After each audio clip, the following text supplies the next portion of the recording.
And I'm Siobhan. And they just like me. For real. Hey, girls. Hi. What? Hey, girls. Whoa, there's girls this on this call.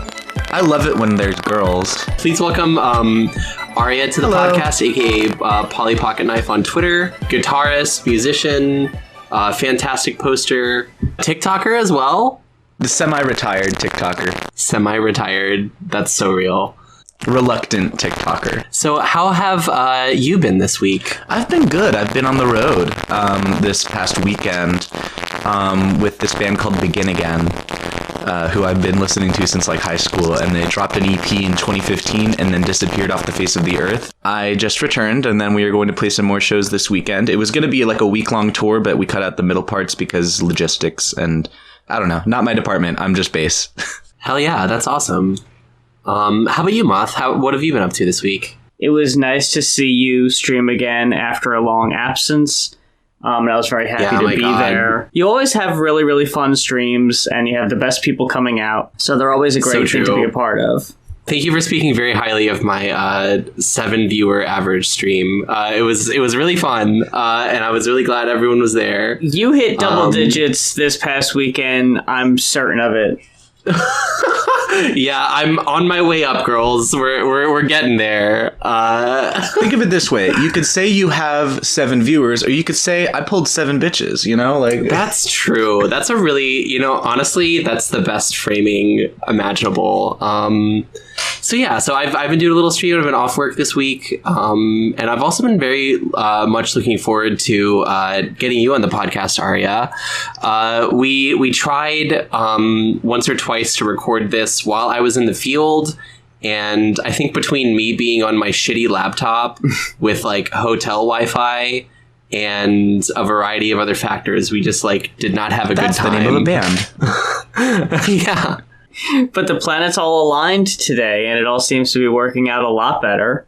Yes, fingers crossed. I'm not going to tempt fate. We wanted to have you on today because I'm really curious about the experience of what it's like to be like in like a girl rock band as like a trans woman, and this is something that you've talked about publicly.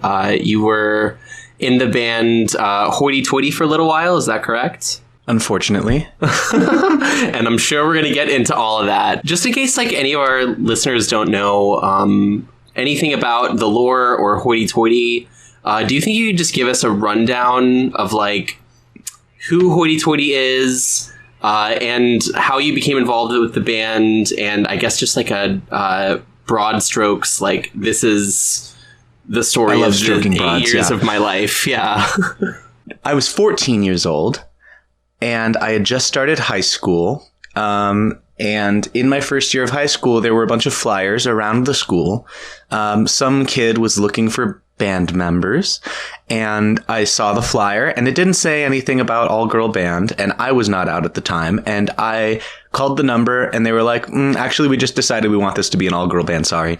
And I was like, okay, no worries. I later joined a music program, was in, like, shitty Blink-182 cover band. Hell yeah, me too. And played, like, a local music and arts festival, Battle of the Bands. Yeah, I know, right? I mean, It wasn't exclusively Blink. It was like Green Day, Blink. Of course.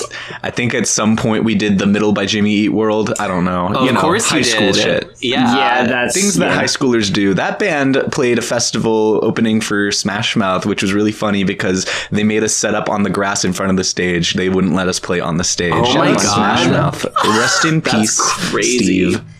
Rest in peace, Steve. That's to be fair, we were really bad. We were really, really bad. And so after that, we played some Battle of the Bands at the local music and arts festival in my hometown. And unbeknownst to me, Hoity-Toity was there. And something very funny happened that I will get back to. But anyway, I quit that music and arts program, joined the band by accident because my girlfriend at the time, posing as my manager behind my back, I didn't know this was happening, like just cold emailed them, I guess, and was like, hey, your band's mix page says that you're looking for a lead guitarist. I manage a guitarist. And set up an audition with them and then told me, and I was like, why would you do that? That's a terrible idea. And she was like, well, they're supposed to be playing Warped Tour 2016. And I was like, okay, fine. Yeah, okay, that's fine. I will do anything to play Warped Tour. Of course. So that's how I ended up auditioning. They didn't like me and they didn't want me. But then very soon after, they needed me because they had a different guitarist who got kicked out pretty much immediately after they had decided to give me a chance. And we were gonna have two guitarists, but they didn't want me to start playing shows for a little while. They were like, okay, you're good at guitar, but you're super not ready to play like real shows. And I was like, fair, because I wasn't. And so we played like one show where I played half of the set with them at some brewery, and then shortly after that, they kicked out their original guitarist, and they were like, okay, you're just going to be the guitarist. You're the only one now. And I'm like, oh, okay, this is a situation I have found myself in. And they were like, and we got to hurry because we're in this battle of the bands. And Jesus. I'm like, okay, cool. Battles of bands are such interesting things that basically only high schoolers do. And I mean, like, there are ones that are like, okay, I guess. I don't know. There are like legitimate ones, but I feel like the majority of battles of bands are for bands that don't really know how to do anything else. I don't know. There's definitely a circuit. And also, I don't see them as much anymore, but that might just be me not being 16 anymore. But like when we used to compete in them, it was like most of the competitors would be our age, like teenagers. But this one was like for a small record label, so it had like pretty decent like real like bands that like exist and like sounded like bands, which was impressive to me, having only been in like fake battles of bands for toddlers. And so I was like, I really gotta, step my game up and get my shit together, especially because we were competing against my friends from the music program that I had just left, which was really funny to me. Oh, you gotta get them. I had seen Hoity-Toity play once. I didn't like them. And then suddenly I was in Hoity-Toity and I was like, okay, I gotta... I feel like that's a portent for things to come for sure. Yeah. Right? Maybe a little. I don't know. The thing is, they were all like 16 to 18. I think Shelby might have still been 15 early in the year because she has a spring birthday. So I think she was still 15 when we all met. Because I'm just like slightly older than her. Okay. And so I was freshly a girl. Like I got outed in November of 2015 and I joined Hoity-Toity January of 2016. Crazy. Yeah. So like I was like, my first act as girl is join girl band. In that case, you kind of like transitioned into the band then. Like it seemed to be like a pretty big part of your like early transition and your adolescence at the same time. It was very much a defining aspect of my girlhood coming into it because I didn't really I had a lot of girlfriends, Yeah. But this was the first group of girls that was like, this is not for boys, no boys allowed. And I'm like, ooh, I get to be in this now because I'm not a boy. That's super cool. And yeah. And so I kind of was like, it was affirming to me, and it was also very new. And being newly out of the closet also, there was a lot of clumsiness early on that I just kind of had to accept, which I think we've all dealt with. But of course, something funny that happened very early on when I joined was I found out that they had seen my old band at the Music and Arts Festival, and they apparently, Kelsey, the original drummer, the founder of the band, and her mom had been talking, and her mom had said, wow, that guitarist is pretty good. If only he was a girl. Oh, shit. Well... Wow. Yeah, sister, you got another thing coming. Yeah, that's boy, oh boy. Yeah, that's so fascinating too. And also it's like interesting to hear a bit about the experience of transitioning as a teenager too, because my experience coming out at 29 is just like very, very different from that just because of the age I was at, Well, transitioning also, I would use that term loosely here because as much as I did socially transition, I didn't get on hormones till last September. It was a very weird 8-year period to be out and not on hormones, wanting to be on hormones, but also being, I don't know, I guess stuck. One of the downsides of coming out as a teenager is you are very much still not a person. Like you don't really have a lot of autonomy. And as much as I do think if I had really pushed for the hormones thing, it would have probably been okay. I did feel at the time like, okay, I should wait until I'm an adult because like people don't really respect the choices I want to make. And I think everybody still thinks this is a phase or whatever. And I just didn't want to have to deal with it. And I'm like, okay, when I'm 18, then this is a decision I will make. And then I was in college and I was just dealing with college and I was like, oh, I'll just finish out college. And then COVID hit. And then I was just like going about my life, living the same way I had been for years. And one day I was like, why did I never get on hormones? I've wanted it the whole time. I'm getting ahead of myself and we'll come back to it. But I will say, I don't think it's a coincidence that I was out of the closet for about 8 years, a little less than 8 years. And yet within 6 months of starting hormones, I basically lost like most of my friends. I don't think that's a coincidence. And I do think that I should have just done it sooner and it would have still happened, but I should have just done it.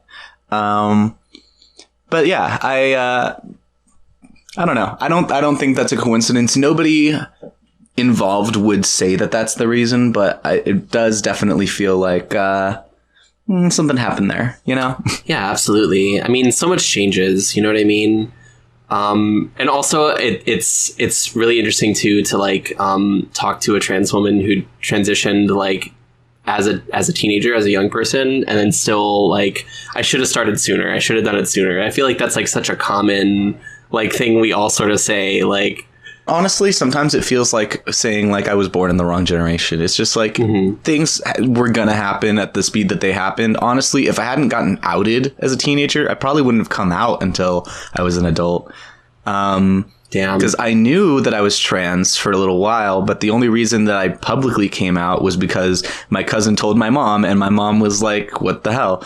What's all this about? And I was like, okay, I guess I gotta now explain myself, which I was avoiding. You know, I was hoping I could just circumvent this issue by doing it in college. But, you know, I'm glad that things turned out the way they did. I wouldn't change it, but it is one of those things where it's like, yeah, if I had gotten on hormones sooner, it would have been I would have been happier. If I had, you know, not been outed, I probably would have stayed in the closet longer. I might still be there. I don't know where I would have ended up. But it happened the way it did, you know? Yeah. It was the best thing that could have happened also just for my relationship with my mom. Like, because honestly, we were already having a strained relationship. And I think realizing that I had like this like deep secret that I was like keeping from her and finding that out and realizing that I didn't feel safe telling her, I think that made her rethink a lot of things. And I think our relationship now is a lot better for it. So like, again, I'm glad things happened the way they did.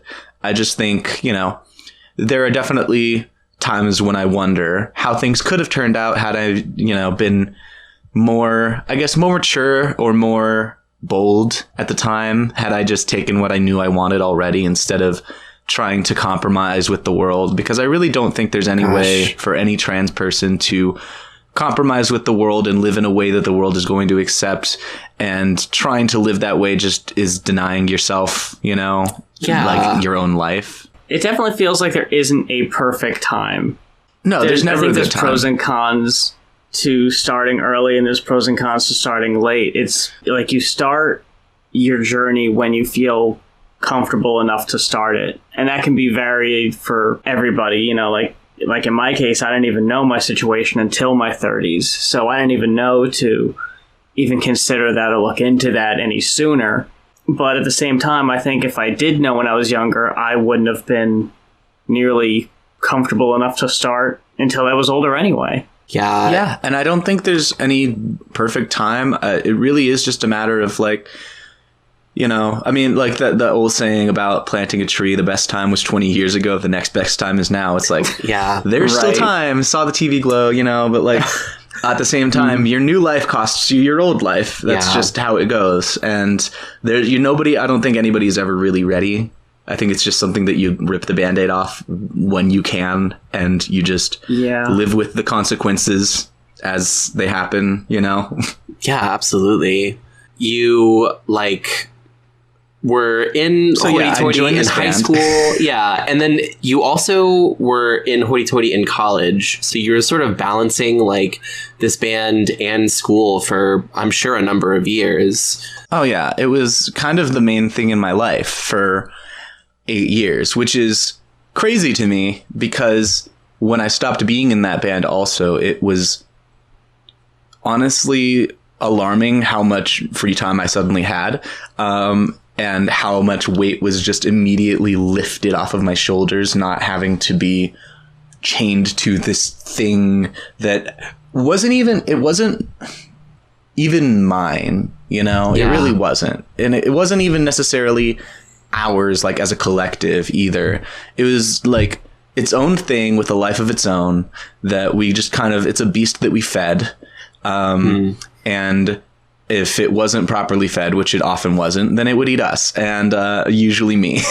And just kind of having that always, around was exhausting in ways that I don't think I fully understood until I was out. But when I joined in 2016, basically scrambled to get our shit together for a Battle of the Bands, which was a very as unimportant as that Battle of the Bands was in the grand scheme of things, the experience of being put through the ringer, being forced to learn a bunch of songs really, really quickly, learn choreography, tighten up the set, figure out what we wanted to wear and all this other stuff. And try to present ourselves as, as good of a band as we could present ourselves, being a bunch of children and also having a brand new member. And also for 2 of the 3 rounds, Tana, the bassist, was not there, and we had a fill-in, different fill-ins. Oh, God.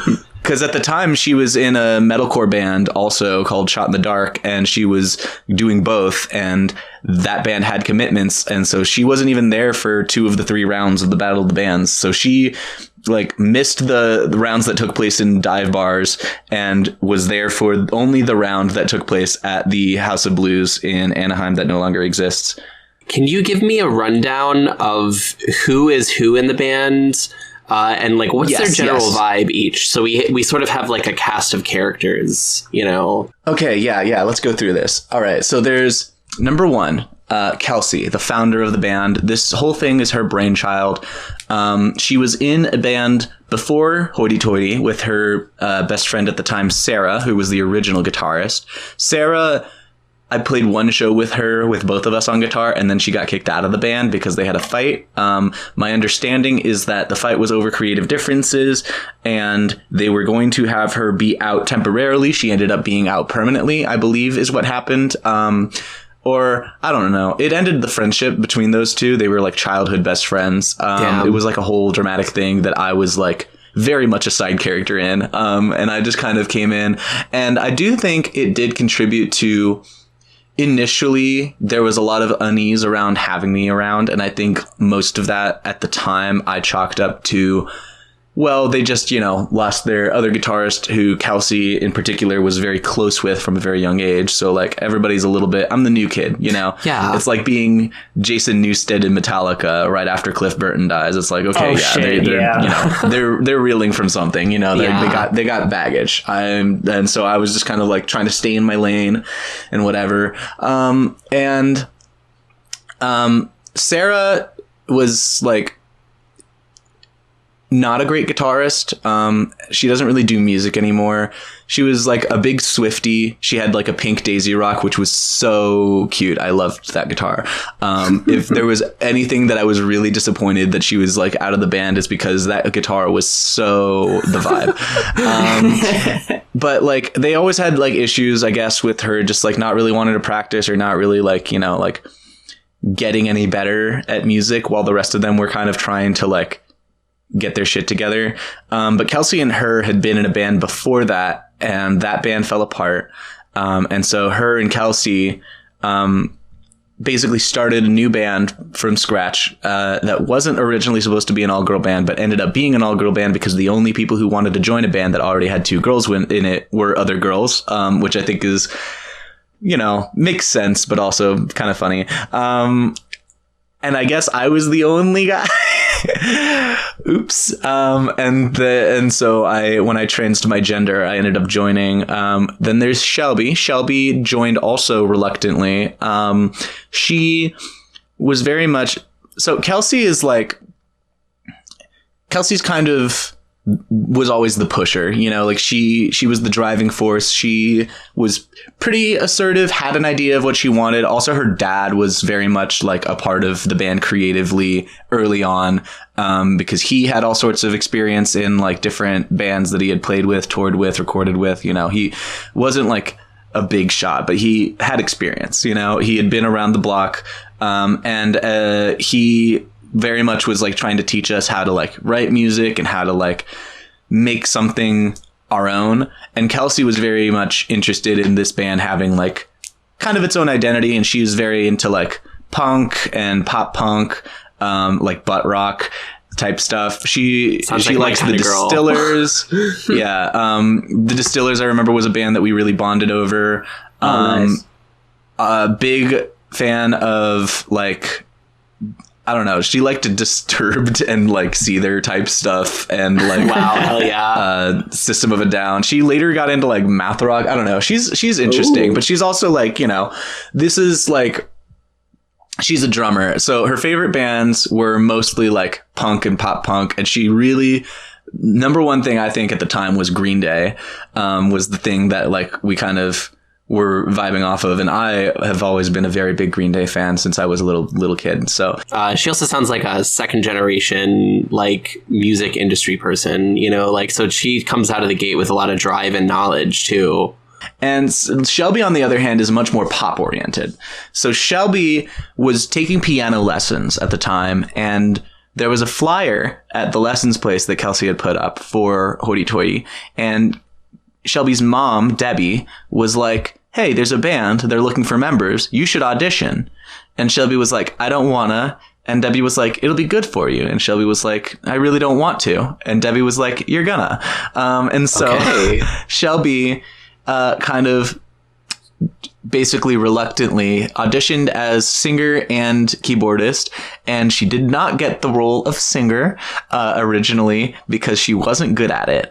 And so they had her on keys exclusively, which she also was never very good at, but serviceable. And they had a different singer named McKenna who left, and then Shelby just kind of became the default singer after that. I got a quick question. Did anyone actually want to be in this band? Basically only Kelsey. And I guess Sarah, but she didn't have a choice because she got kicked out. Yeah. There were a couple of different bassists that they went through. Sarah's boyfriend would fill in, but they didn't want him in the band permanently once they decided that they wanted it to be an all-girl band. So he was just a fill-in, and they would go through other girls. And they had a couple of different ones before they eventually played a show with Tana's other band, Shot in the Dark, which was like a metalcore band with a singer who I swear to God was like so tiny. I think he was like 12.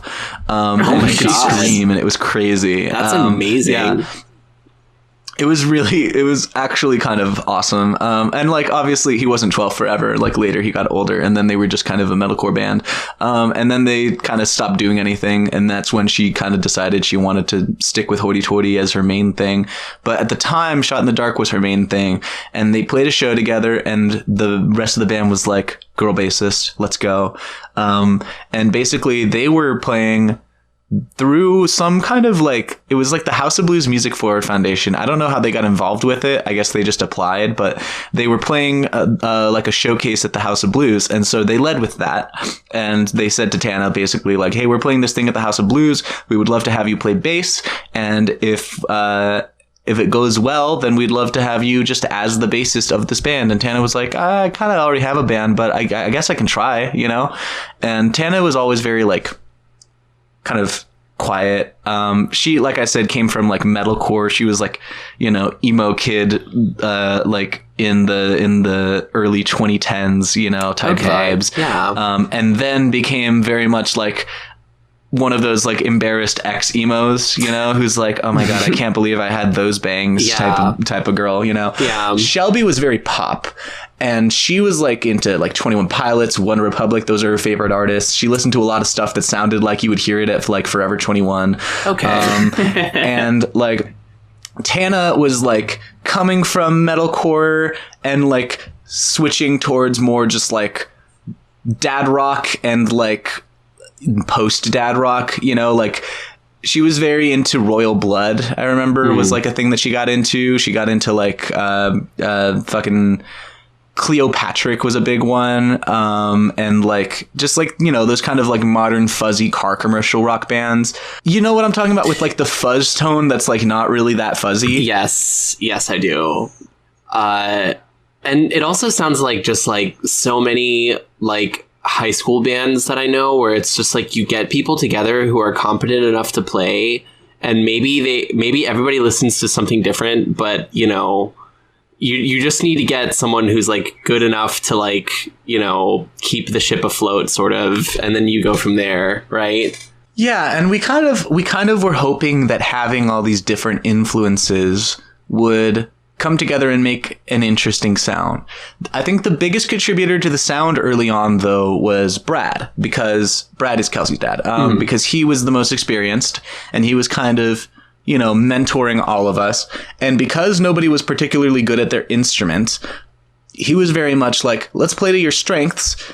You know, if you don't have a lot of chops, let's do something more kind of punk, power pop, you know, like very like maybe a little bit post punk, but like that early kind of like new wave-ish sound, a little bit of like, you know, old school punk stuff like the Sex Pistols, Blondie, maybe like a little bit of like, I feel like there was a little bit of Devo in there, but like not like early Devo, but like not like in a very primitive way, very like, you know, it was a very raw, primitive sound. There was like, because it was like punky, but there was also synth sometimes, you know, but it wasn't like, it wasn't new wave or like we didn't sound like The Cure or whatever, or like Joy Division. It wasn't like that kind of like darker vibe of new wave. It was more like maybe the Go-Go's, like Talking Heads, you know? Kind of.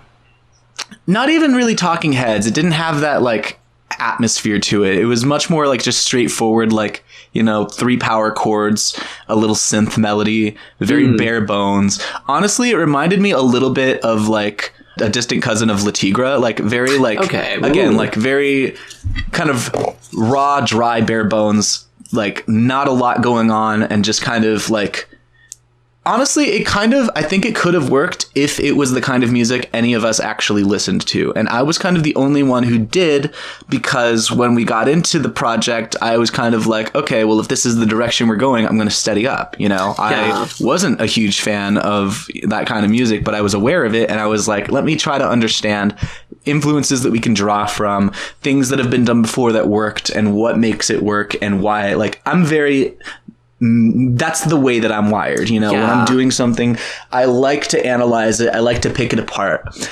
And I was very much coming at this, you know, hearing songs like, if you listen to our first EP, you know, like that was the end product of a lot of like just us trying to develop that sound, because they had songs written before I joined. All of those songs were like written, but we were completely overhauling all of them because frankly none of us were happy with them. And the like recordings that we had that were done in Kelsey's garage by Brad were like very not good. And you know, we used to cover stuff like, we covered Pretty Vacant by the Sex Pistols, but we changed the words to be about Hoity-Toity, which was so funny. Oh yeah. Like instead of we're so pretty, oh so pretty, we're vacant, it was we're so hoity, oh so toity, we like bacon. Oh shit. Amazing. 10 out of 10. That's the band that we were. And I think honestly, for being a bunch of fucking, you know, children, it was interesting because it was its own thing, and it was bad. Don't get me wrong. Most of it was pretty bad, but I think there was something in there that was like a little bit like it almost worked. And I saw a direction and I was like, okay, I think I might be actually able to like contribute something here. And so that's the reason I stayed. Because at first I really only wanted to be there for the Warped Tour thing. But once we started overhauling all the songs, if you listen to that first EP, we literally won like some sweepstakes and just got like 2 days of recording time at this like fancy ass studio called Hybrid Studios that I don't think exists anymore. And I'm sure like to less DIY minded people, it would be like, oh yeah, this is a cool studio. But to me, I was like, oh my God, we're so cool and legit now. Hell yeah. Like we're like rock legend, especially because Of Mice and Men had recorded some stuff there. Oh, and like, shit. again, I'm coming out of like the Warped Tour scene. So like, you know, I'm like, all right, like we're so cool. We're just like Of Mice and Men. Yeah. Which is incredible. not exactly, I mean, at least Austin Carlisle, not exactly a role model, but no. But at the time, you know, like he was like one of Tumblr's favorite boys, right? Yeah, and like I mean, him and fucking Shaylee like are not in the band anymore, and I think they're honestly a way better band now. But beside the point. Fucking yeah, we recorded a bunch of songs. We like realized we were gonna have this like time to be able to actually record at the studio that we didn't think, like we really did not expect to be able to record at a real studio for years and years and years. And so we were suddenly like, oh shit, okay, we have these recording dates. We got to get our shit together because we are not wasting this, you know? Right. And so we like completely like overhauled the songs, and they went from very bare bones to still being pretty bare bones, but having just a little bit more meat to them. And that was kind of my job when I initially joined the band, was like developing something that was already there and bringing my take on like, you know, being an outside voice, hearing these songs. They've all been playing them for a while. And I'm like, okay, well, here's what this reminds me of. What if we did this? What if we did that? And so it was very like, that was my role before writing anything, was kind of almost a producing role, you know? And it was like adding layers and just kind of fleshing it out, trying to like, you know, come up with ways to expand upon what was already there. And that's really was my contribution. And that was kind of from that point on, what I was doing the most was like laying out things like, because we messed a lot with like structure and layers, and those are the things that like me and Kelsey would go back and forth with. Like we would lay out the structure, and then we would kind of all come together to write the actual like meat of the song, and then I would be the one kind of developing from there. So like Shelby would write the lyrics, most of the lyrics, all of the lyrics on all of our songs except 2 are Shelby's lyrics. Tana would kind of, you know, she would write her own bass lines, or sometimes we would write the bass lines together. And then on the last 2 EPs, there's a lot of bass lines that I wrote, because by that point I had started being kind of more confident as a multi-instrumentalist and kind of getting into demoing out stuff and having my own ideas of like how different layers could interplay. And I still wasn't really great at it yet. I've gotten, you know, to a point where now I can just write a full band demo, which I think the first time I did that was on the last EP. I did a full band demo for the song that ended up becoming Out of Body. Okay. But that was like a long saga of me learning to like basically write and develop from the ground up from an instrumentalist perspective. And so we like did this EP. We released it at Warped Tour at the Pomona date, which was the date that we got to play because of some Battle of the Bands. Also, a lot of battles of bands. A Battle of the Bands, mind you, that the band did not win. This was before I was in the band. I guess they were in this contest. They didn't win. And then Kevin Lyman was like, you can come anyway. Okay. And so after that, I was like, shit, like, okay, like we just played Warped Tour. Like, what's next, you know? And then that was kind of it.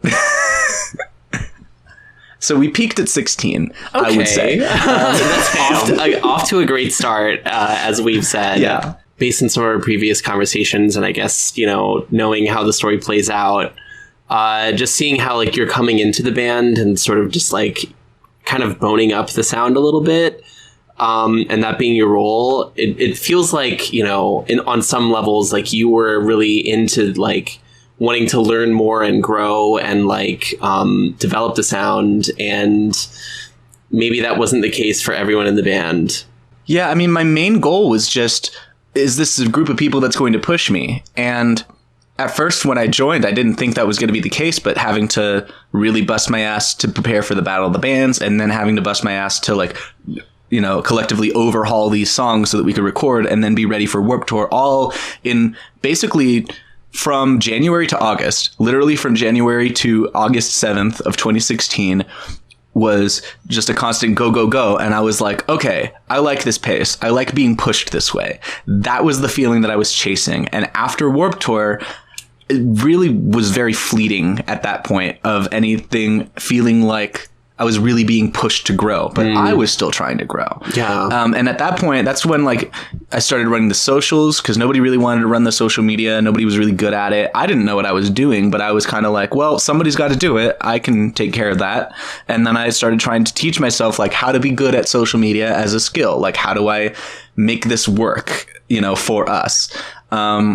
And that started with Instagram, and then later it evolved into, you know, it became TikTok, it became Twitter, it became all this other stuff that, you know, I think did eventually help me find an online audience, but didn't really help the band find a lot of listeners. The first time I'd ever heard of Hoity-Toity, a friend of mine got to play in the Play the Game or Name of the Game, I forget which. Playing the Game, yeah. The music video. I was like, oh, that's cool. And I saw that. And then after that, I went and checked out the socials because I liked the song enough. But it was really the personality that came across. And that's what made me check out the TikTok. And what I noticed right away was that they were very centered around your sense of humor, your personality that shined more than everything else that was going on. And I said, oh shit, she's funny. But then I found that after I listened to that one song with the music video and I went and listened to the album, the music was great. Didn't really fuck with the lyrics or much else. But I stuck with the personality, because that's what really drew me in the first place. Yeah, I mean, and it was the same kind of thing for me, you know, like I think I saw some of y'all's TikToks, or some of the TikToks that you made. And I was like, damn, this girl's like really cool. And I followed you on everything.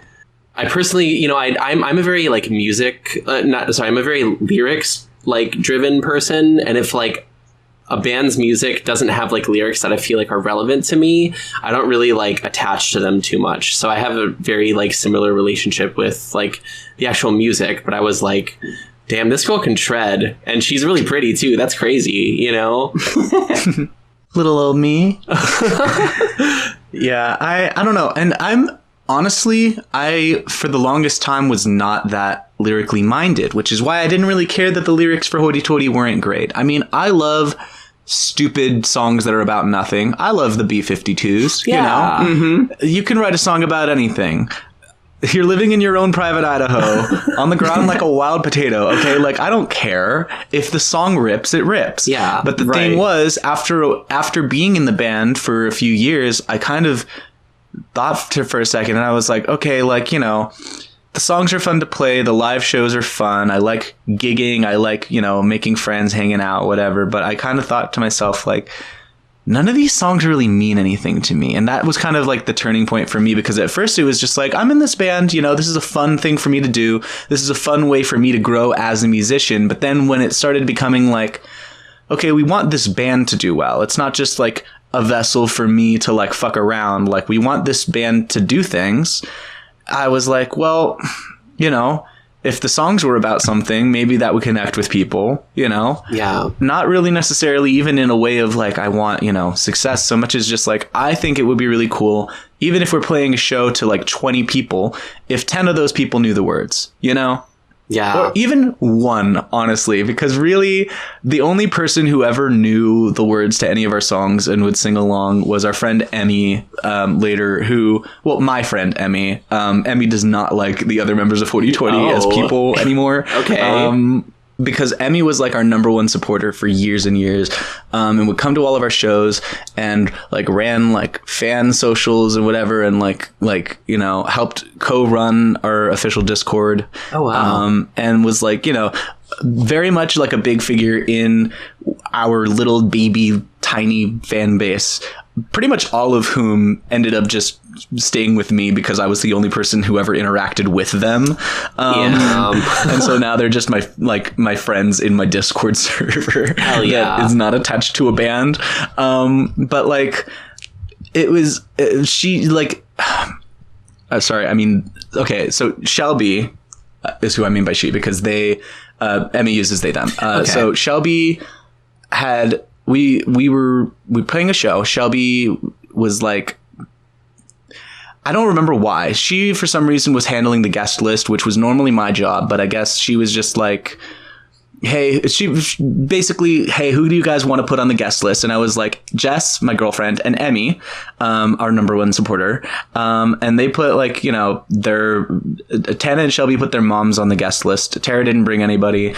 And Shelby, I guess, we had 4 slots on the guest list, 1 per member. Mm-hmm. Shelby decided, actually, I want to bring my friend Isabel. And so removed Emmy from the guest list without telling anybody. I found out right before the show, and I was like, hey, Emmy can't actually afford to go to the show unless they're on guest list.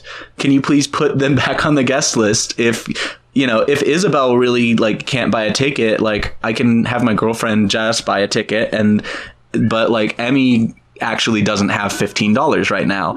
Yeah. And Shelby's response was, how does Emmy live then? Oh my God.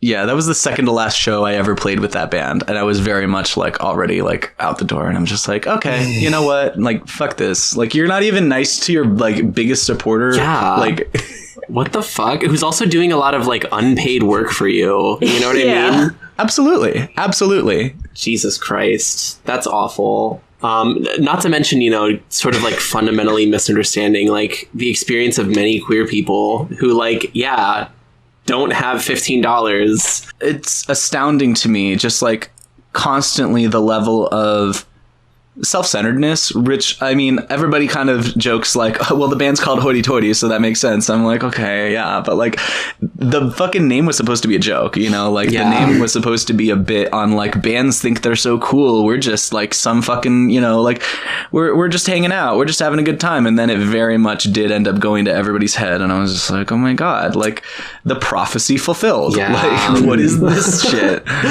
And like, nobody but me even saw anything wrong with what Shelby said. Like, Tara thought it was funny, and I'm like, no, that's fucked up. Like, that's literally just classism. Like, you're literally like, Shelby lives with her mom. I'm sorry, not everybody gets to fucking, I mean, and like, I'm financially supported by my mom too, so I'm not gonna fucking like, I don't care. I don't find that to be a moral failing, but like, not everybody is. Not everybody has that kind of support, and sometimes people just don't have the money that you have, Shelby. Like, sometimes if you want somebody to be able to come, you gotta fucking just put them on the guest list. It's not that hard. It costs us nothing. Literally, it just means that your friend has to buy a ticket, or my girlfriend, and like both of those people have $15. Exactly. It's fine. Yeah. It's like the smallest thing to do for somebody who does so much for us, Yeah, and that was like one of the last things that I was like really just like, I've lost all respect for this group of people, Yeah, absolutely. Like, what are we doing here? Last time we had spoke, I was under the misconception that they were looking for someone behind your back, but you were already had it in your mind that your time was up. Like, you were already pretty much had one foot out the door already, so it wasn't like a complete blindside. So basically what happened was, as far as quitting the band, I had been investing in this project for 8 years. And as much as I was losing respect for the other members, I did have respect for the project itself as a thing that I had contributed to, and as a thing that I knew if I left would go on without me. And so, I didn't want to have beef.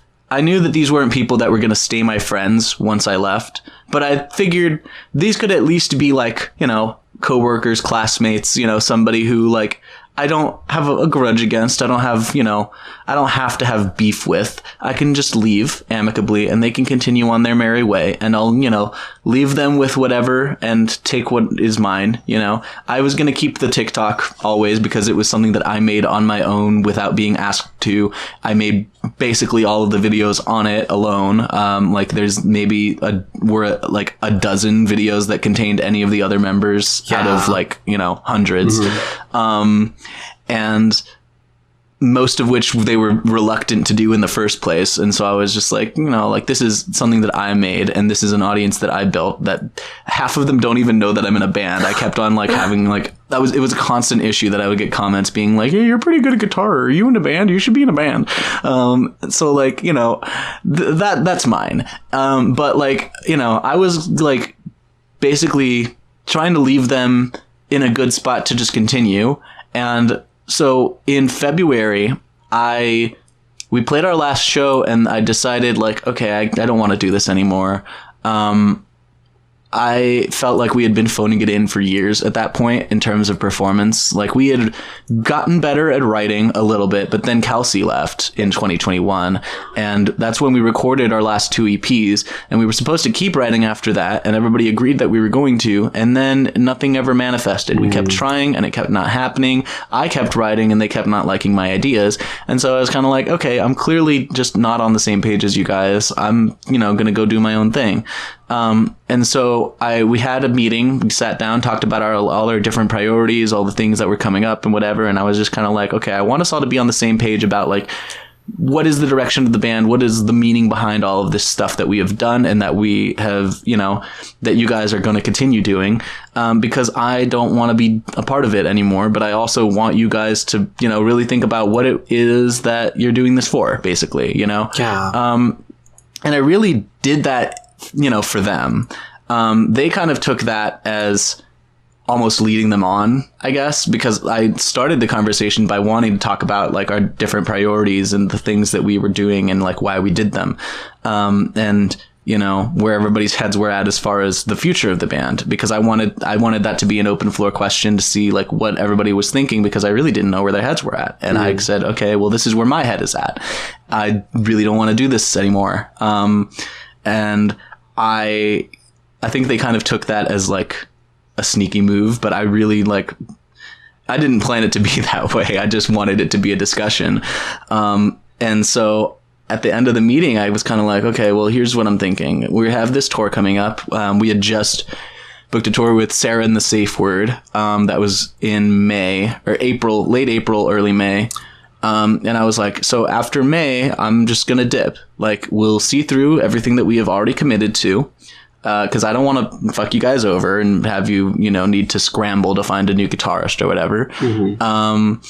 And that'll be it. And you'll have that much time to find somebody new. And you'll have, if you need longer than that, throw me some gas money or something. But I've been doing this shit for free for 8 years, and it's really just not worth my time anymore. And it was, and I didn't have a problem with doing the band and not making money. The problem that I had was that the band did make money, but all of the money went back to the band.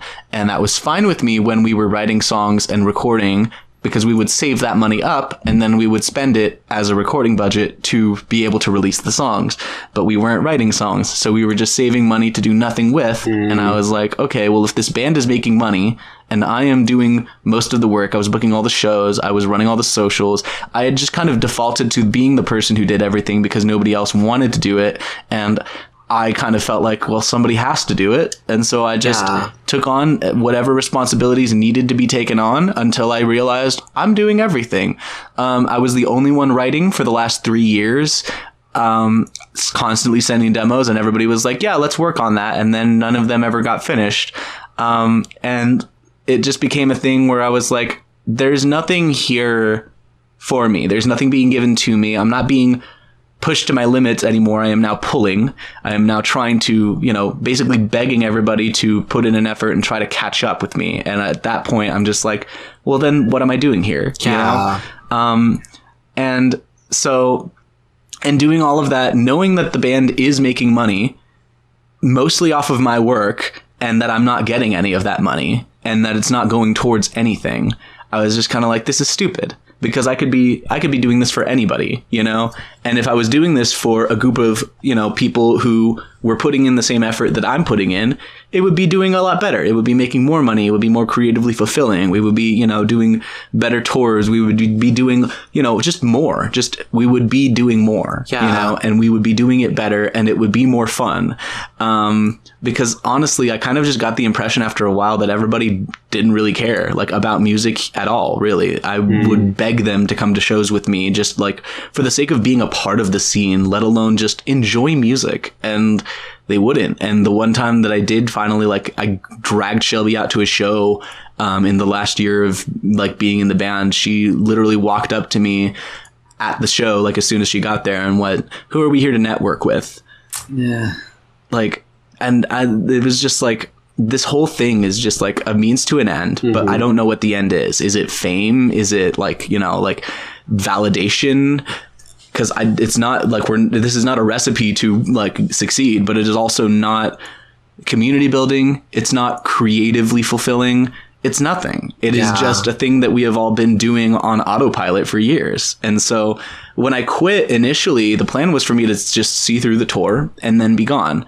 The thing is, they decided, out of spite mainly, to go behind my back and try to hire one of my friends and then also one of my guitar students, like, to replace me. And my friend Celinda messaged me and was like, "Hey, how come your band's trying to hire me? Is everything okay?"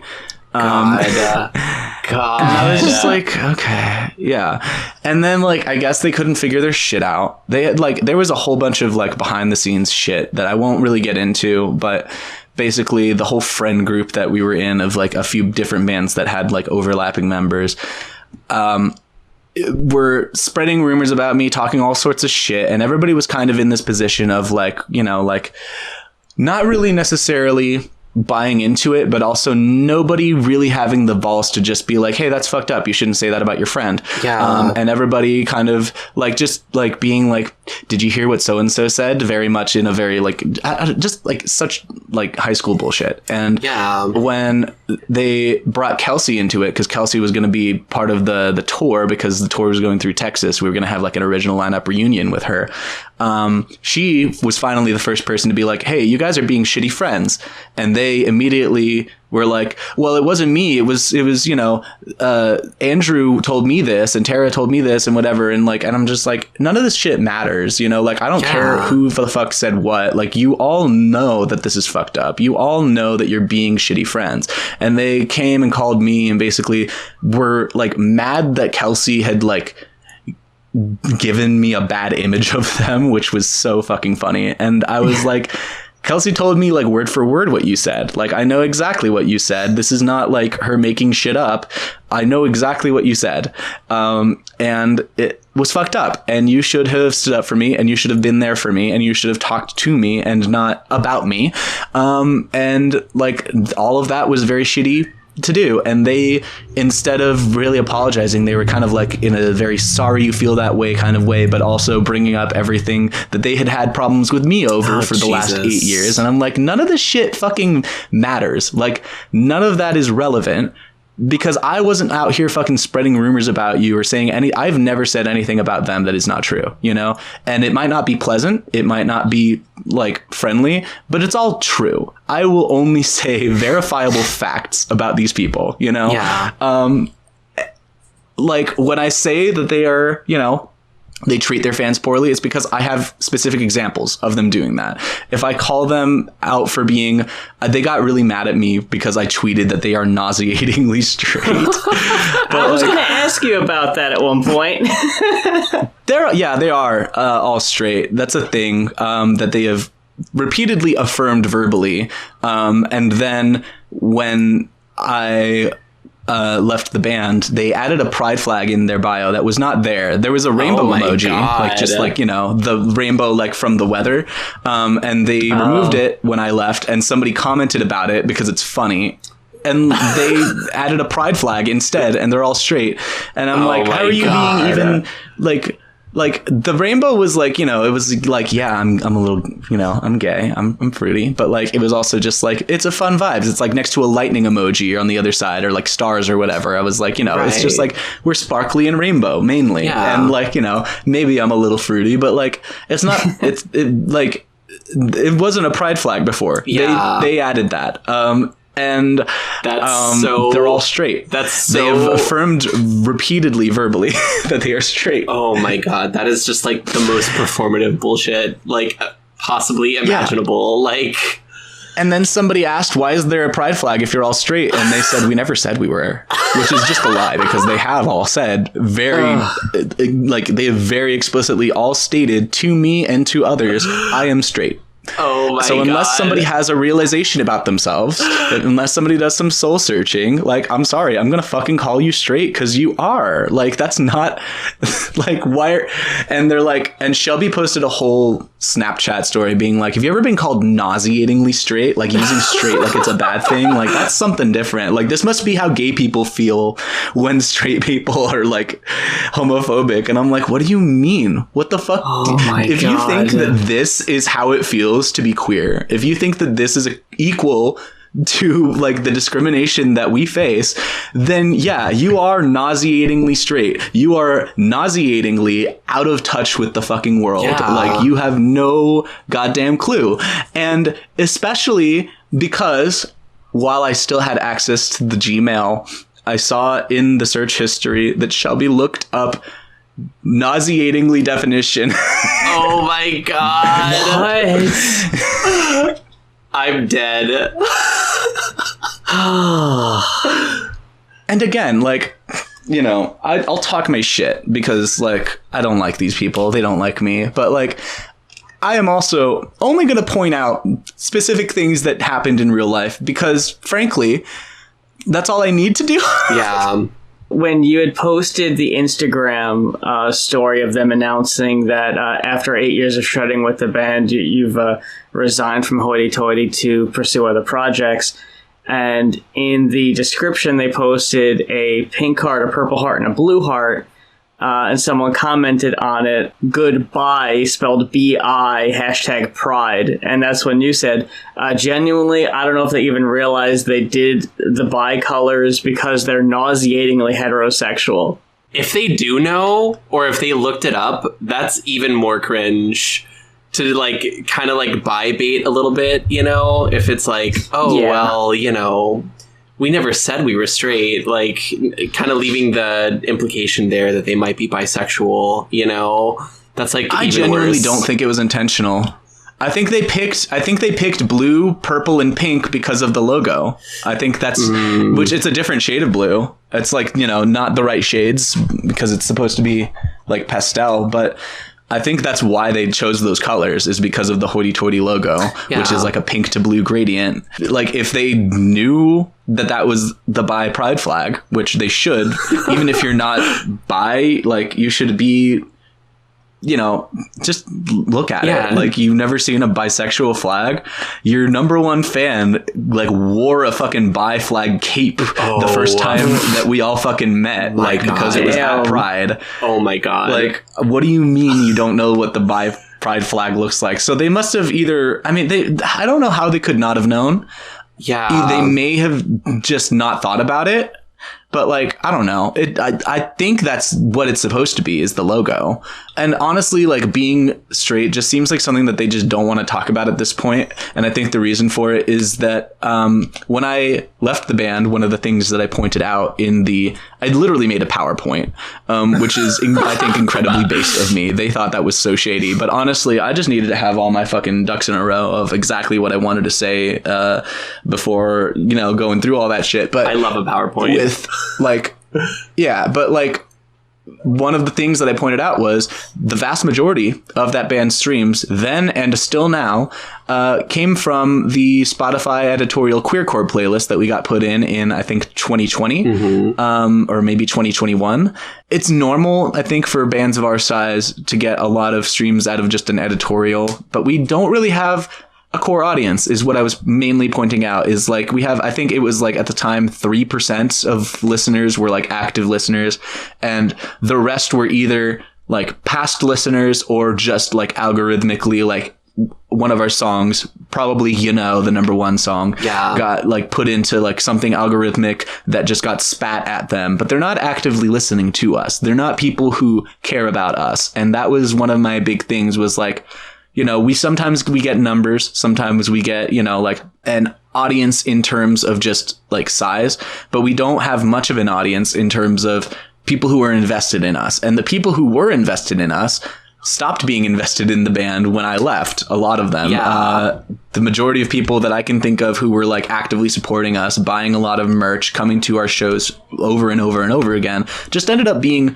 my friends. They just ended up being people that now I just know, and they like, we talk, and like some of us are in a book club together and like stuff like that. It's like, because I was the only one interacting with them. Meanwhile, the rest of the band either would just be like, off on their own doing something else, or like leave after our set to go, get drinks with their friends or whatever, which Shelby loved doing that. And Tana loved leaving with her mom, because her mom was at every show, just leaving with her mom and going home after every set. And like, it was really only me and Kelsey who engaged with the scene. And when Kelsey left, then it was just me. Yeah. And Tara was very much like, well, I got work in the morning, and Shelby is like, oh, my friends want to go out for drinks. And there was just always some reason that like everybody had other priorities, and like, which is fine. The band does not have to be your priority. It's just that if it's not your priority, you can't expect it to, do as well as it would if it were your priority. Like, that's just not how it works. Yeah. Like, you get what you put into it,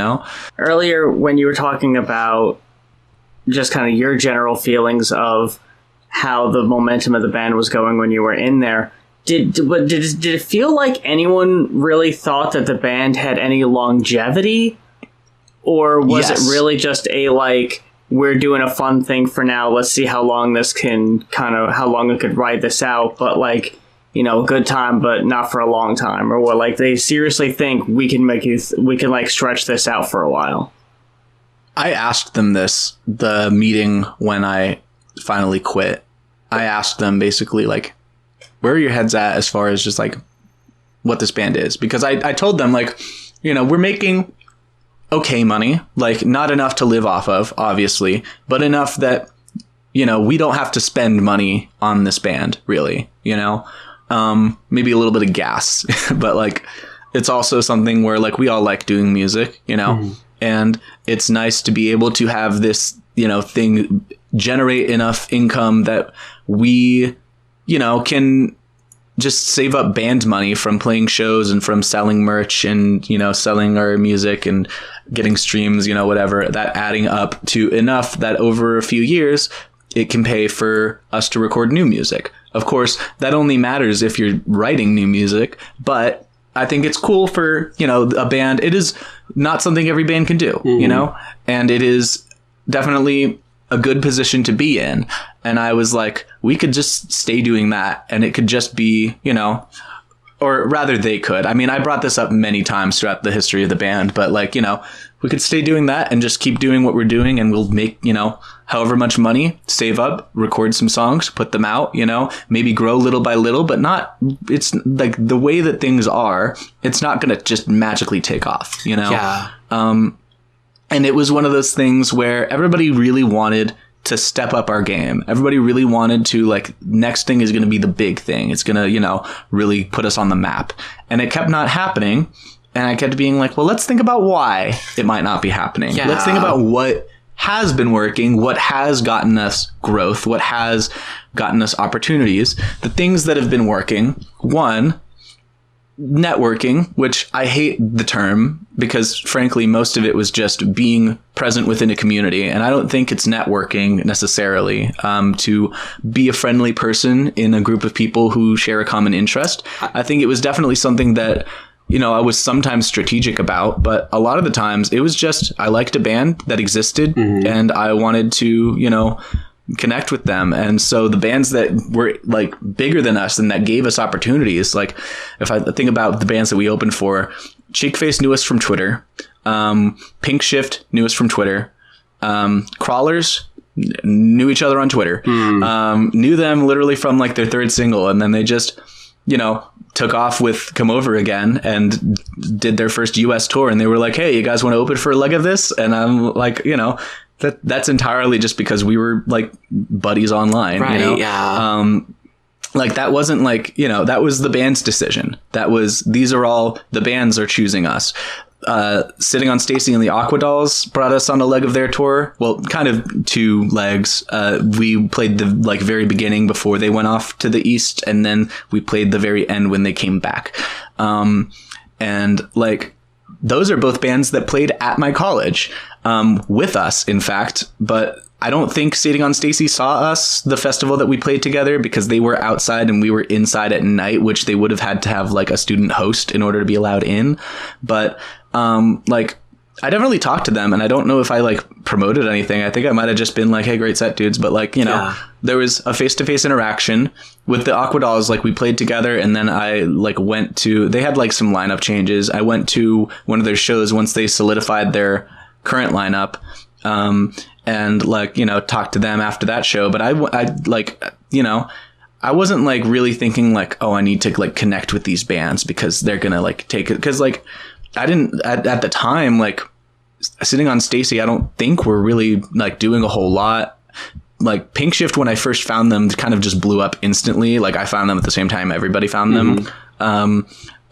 With I'm telling my therapist on you, like, or like fucking, but like these are bands that I just kind of started interacting with when like I heard about them, and I was like, hey, this is good music, and it wasn't like, it really wasn't from a position of like, I'm trying to find like, the bands that are really making moves. Like I would think about like sometimes strategically, I'd be like, well, we played with this band and they had a good crowd. Maybe let's book another show with them, but that just seems logical, like, and that's not like a fucking, like, we got to like get in with them, like what can we do, Yeah. And a lot of the bands that ended up like, getting bigger in the scene, like especially our local scene, like bands like Honey Revenge, it's like I knew them from their old band, Forever Emerald, and I knew Donnie before Honey Revenge was Honey Revenge, because we did a guitar cover of an Avenged Sevenfold song together. And it's just like, like knowing these people who are like doing all these things, it's like completely chance, honestly, that like Honey Revenge ended up blowing up. I played like the first show that Honey Revenge ever played was in a backyard festival that one of my former friends helped organize. And I played rhythm guitar for one show, and then that band went on to do like all this super badass shit. And I knew it was gonna happen, but also like I had no way of actually knowing that, and it wasn't the reason that I was invested. I was just like, Devin's really cool, Donnie's really cool, let's hang out, let's make some fucking, let's do this shit. I really think like this is good. Like I think these are talented people, I want to work with them, And it was like, and then after Honey Revenge blew up, suddenly Hoity-Toity are always like, we got to do shit with Honey Revenge, we got to do like, and it was always that conversation of like me being like, if you just engage with the community, if you just show up for people, because like to this day, like, if I'm like just at a show, I run into people all the time from other bands that I know and that I respect because they give a shit about the band that's playing, not because they're there to like, well, we gotta, it's like, it's not a quota, Yeah. Everybody in Hoity-Toity treated it like a quota of like, we need to like have this much face time so that everybody knows who we are so that we can, have opportunities or whatever. And I'm like, it's not fucking like that. It was like, so like targeted, and it was so like, we need to hang out with the people who are, making moves, like, and I would be interested in a band because they were good, and then that band would, suddenly start having a following because they're good, and then Hoity-Toity would be like, oh, they have a following now, Right. Same thing with like Fangbanger, another local band. I was just like, this band's cool. Like I met them through my friend Sid, who like interviewed them for a zine. And I was just like, oh, they're really cool. I knew them when they were called The Faint Endless. And I'm like, like, this is a cool band. I want to know these people. And then Fangbanger started doing well. And suddenly Hoity-Toity's like, we need to play more shows with them. We should play shows with them. Yeah, they're very like numbers minded. They're chasing, what's popular, but not actually investing the time into understanding why, or like, they didn't want to do anything that could alienate anybody. So there was nothing like substantially political. Like we could be like girl power, but we weren't feminists. Shelby very explicitly was like, I don't want people to think we're like some crazy feminists. And I'm like, why? But babe, that's your audience. What's wrong? Like, yeah. Well, yes, literally, but also like not even just like as like purely from a demographic standpoint. Like, yeah, that would have gotten us more of a following. That would be a good business move. If you're a grifter, like that's a good business move. But also just as a woman, why are you not a feminist? Yeah. What's wrong with you? Like, she was like, you know, she didn't even want us to have pink merch. Like, we had a whole fight about this. She was like, well, guys might not want to buy a shirt that has pink on it. Oh, and I'm my like, God. Then fuck them. Like, and I'm like, if a guy's too insecure to wear a shirt with pink on it, that's his problem. I don't want that guy fucking wearing our merch. I don't want that guy coming to our show. Yeah. He's a loser, you know, like, and she's like, that's really judgmental of you. You know, like, that's really like, that's really narrow minded of you. Yeah. Just looking for that $20 in his pocket. I believe that's exactly what she said.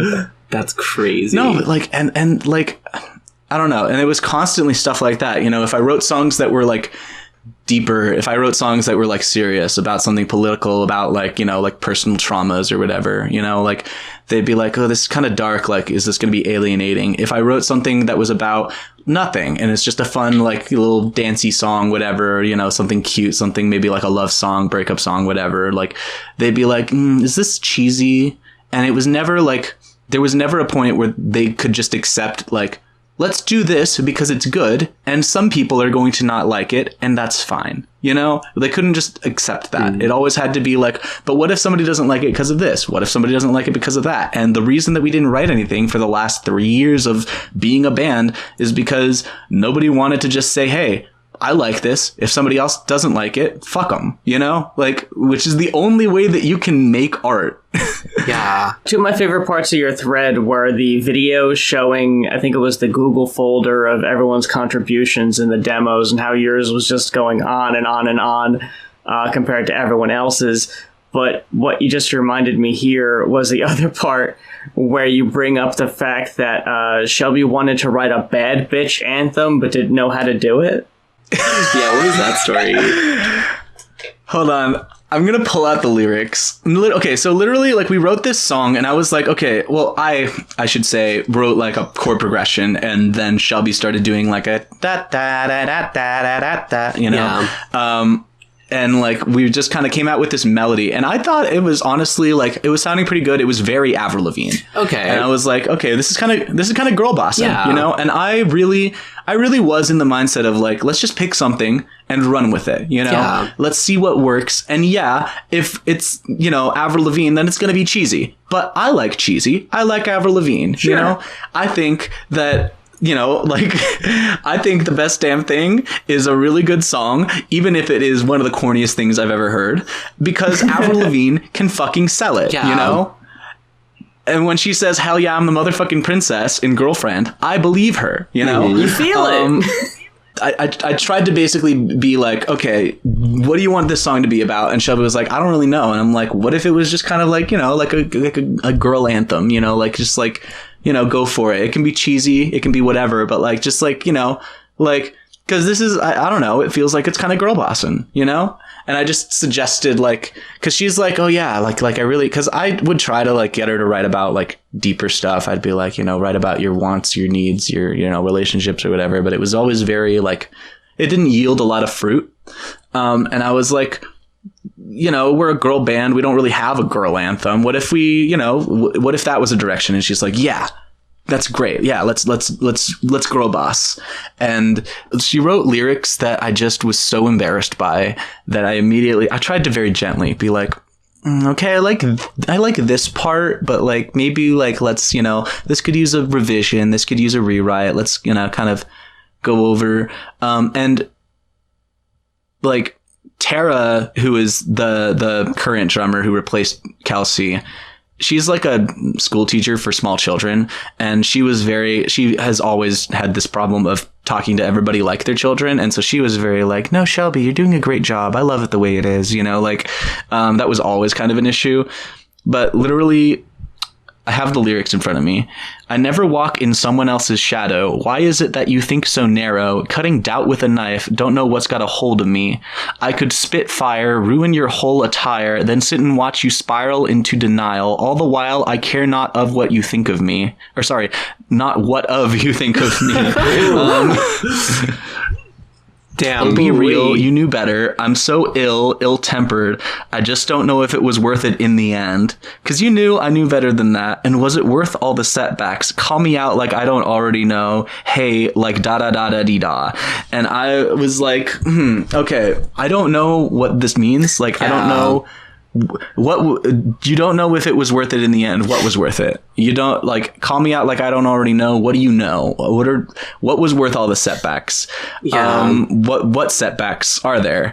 Also, Spitfire, one word, but as a verb meaning to literally spit fire. I don't know what that means because that's not what that word means. And it's like, I don't know, like for me, like the part of like the mark of a good songwriter is someone who has like details that are like emotionally resonant. You know what I mean? And especially if you're trying to like, but that requires vulnerability. Well, exactly. Yeah. And that's the main thing I get out of this is it's just like very not vulnerable, you know, it like,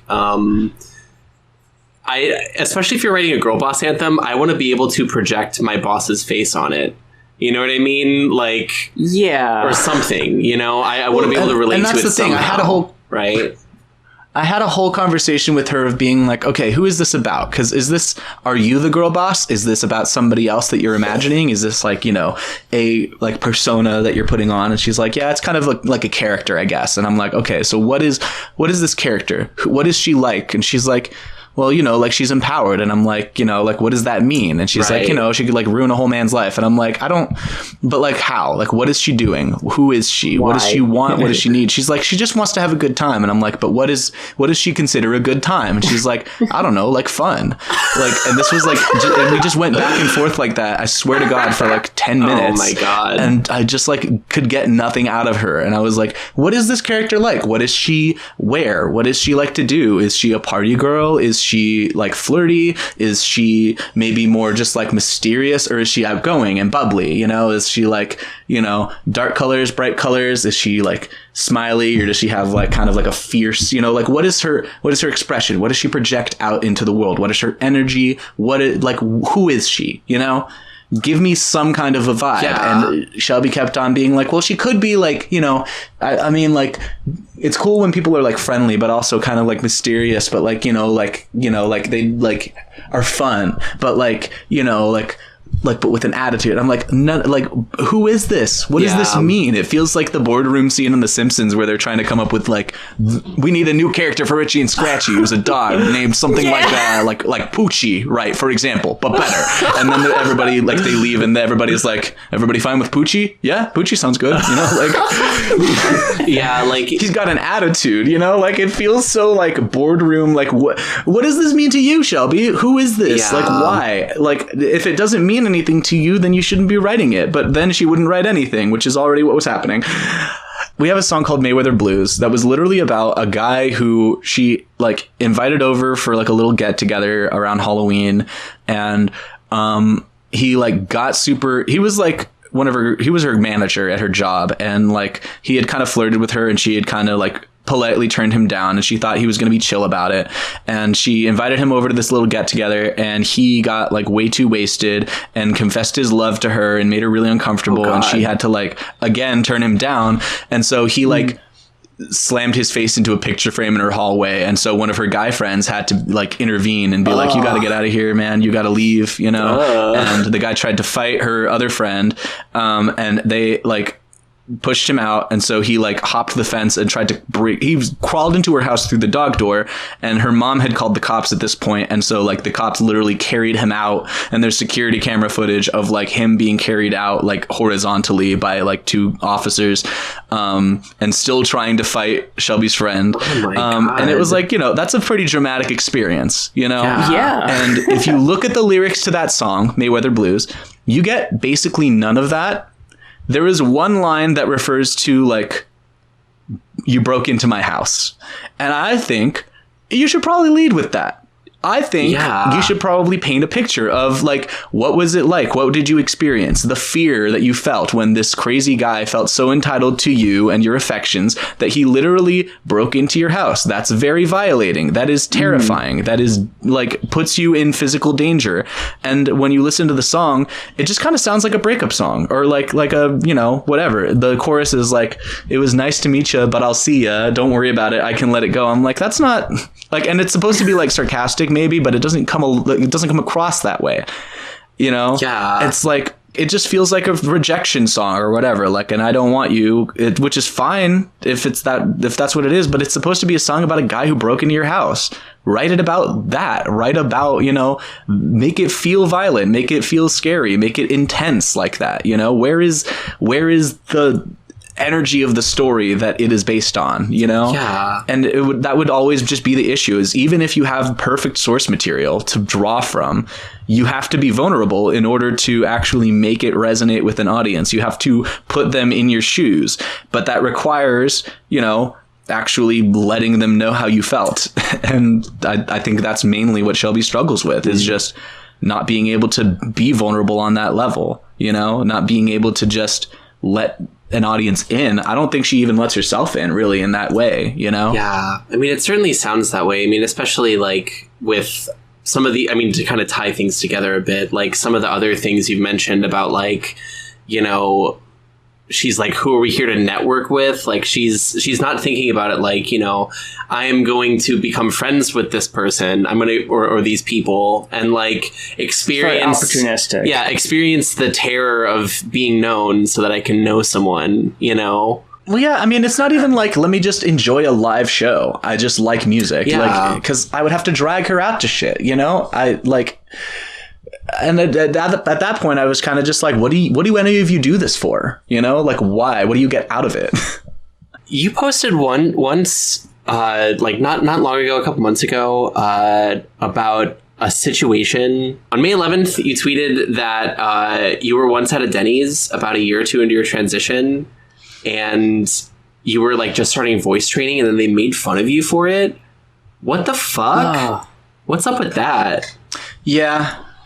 That goes along with, you might have it in your notes also, the time when I definitely tweeted about this. There was like a video going around on the timeline of like a CGI rendering of like bottom surgery and how it works. And I quote tweeted that also.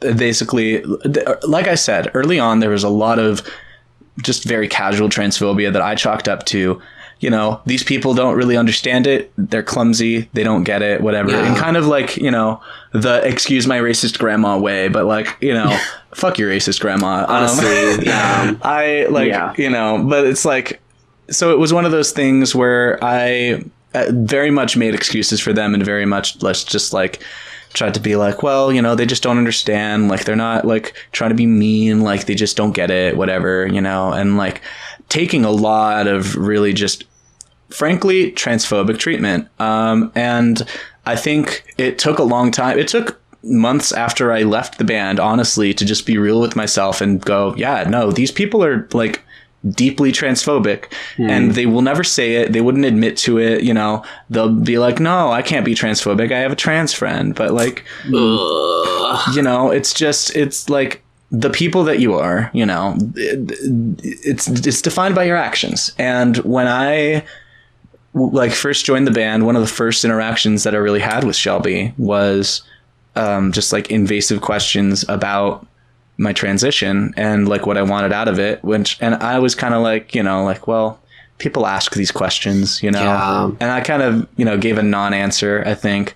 But like that was, you know, from the get-go, it was very much like it was not handled in a graceful way. And Kelsey was a little better about it. She was still not great. But she was trying, which I think means more, you know. She wouldn't make the same mistakes over and over. I would still have to be like, hey, like not really cool with that. But she would like, you know, she understood and she grew out of those tendencies. And she, like, you know, she and I have had our issues. We are the only two members of the band who like or I mean, she is the only member of the band that I still talk to, and she doesn't really talk to the other three either. And they're like, doing their own thing, Yeah. She never really knew Tara. So like, but like she used to be really close to Tana. They're not friends anymore. She doesn't really have any connection with Shelby, It was kind of one of those things too, like over the course of the band, it's like Kelsey and I were friends, and Kelsey and Tana were friends. And then that was kind of it. And we weren't like as a group really ever friends. And then when Tara joined, we were also kind of honestly never really friends, which was their excuse when it all kind of fell apart of why I didn't really deserve better, because we weren't really friends. And like, I don't know, fuck that shit, whatever. But like, so when I was at Denny's, and I was like still very new to being trans, still very new to being a girl, and my voice is deep. And to this day, I'm not really great with the whole voice training thing. And one of the big reasons for it is one of the first times that I tried like in a public setting to be like, okay, what if I ordered my food at this Denny's in a girl voice? Like that's like, those are the kinds of places that it's, good to practice your voice, because it's like, okay, I'm practicing this with a person who's never going to see me again. And so like, I can like, if I make an impression, if I get sheed, whatever, in this interaction, like then I'm making progress, whatever. And I tried ordering my food in like, a more feminine voice, and like, they just kind of laughed at me and were like, what are you doing? God. Like, what is that voice? And I'm like, fuck, do you not see the makeup on my face? Do you like not know like the whole, like, do you not get like the whole being trans thing means that I want to be seen as a woman? Do you not like understand that as a basic concept? And so there was a video that went around the Twitter that's gone around a few times. That's just like a CG rendering of bottom surgery. I got a DM once from Shelby where she sent me that video and was like, this is what you want, right? Because you want to be a girl. What the fuck? And I'm like, I am a girl. I was like, I am a girl. And she's like, right, but like, more of a girl. Oh my God. Oof. That's awful. No fucking way. Yeah.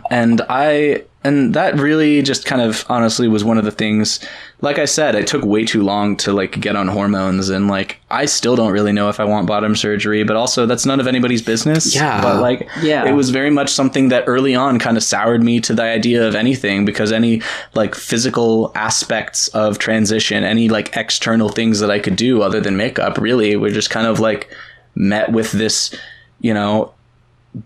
mockery. Even the makeup was met with a lot of mockery. And to be fair, I was very bad at makeup for a very long time. But like, that's what happens when you are doing something for the first time and you don't have any experience. Other girls got to grow up, learning as, embarrassing 10-year-olds and 11-year-olds trying out their mom's like lipstick or eyeshadow or whatever, looking like a clown at a sleepover or whatever, and then being like, okay, like having a place to start from an earlier age.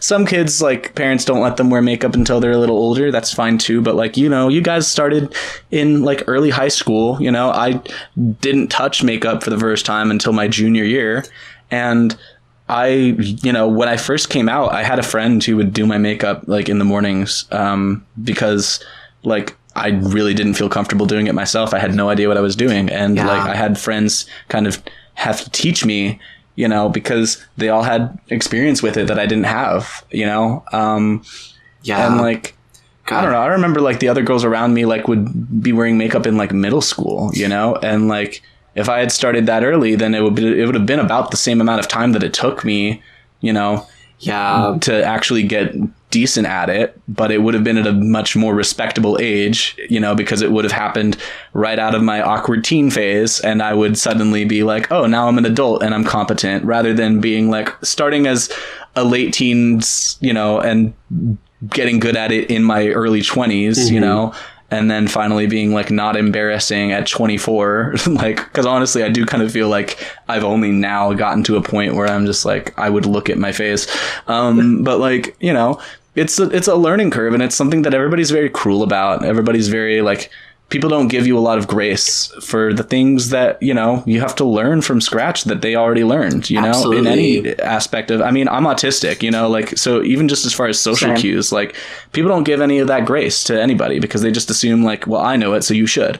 And so like they would make fun of the way that I did my makeup sometimes. And it wasn't in a way of like, you know, like, oh, honey, like, you know, like that doesn't look great. Let me help you. It was more of just like you know how you do your makeup, stupid kind of like vibe, basically. And I'd be like, I do. Jesus, and they'd be like, Christ.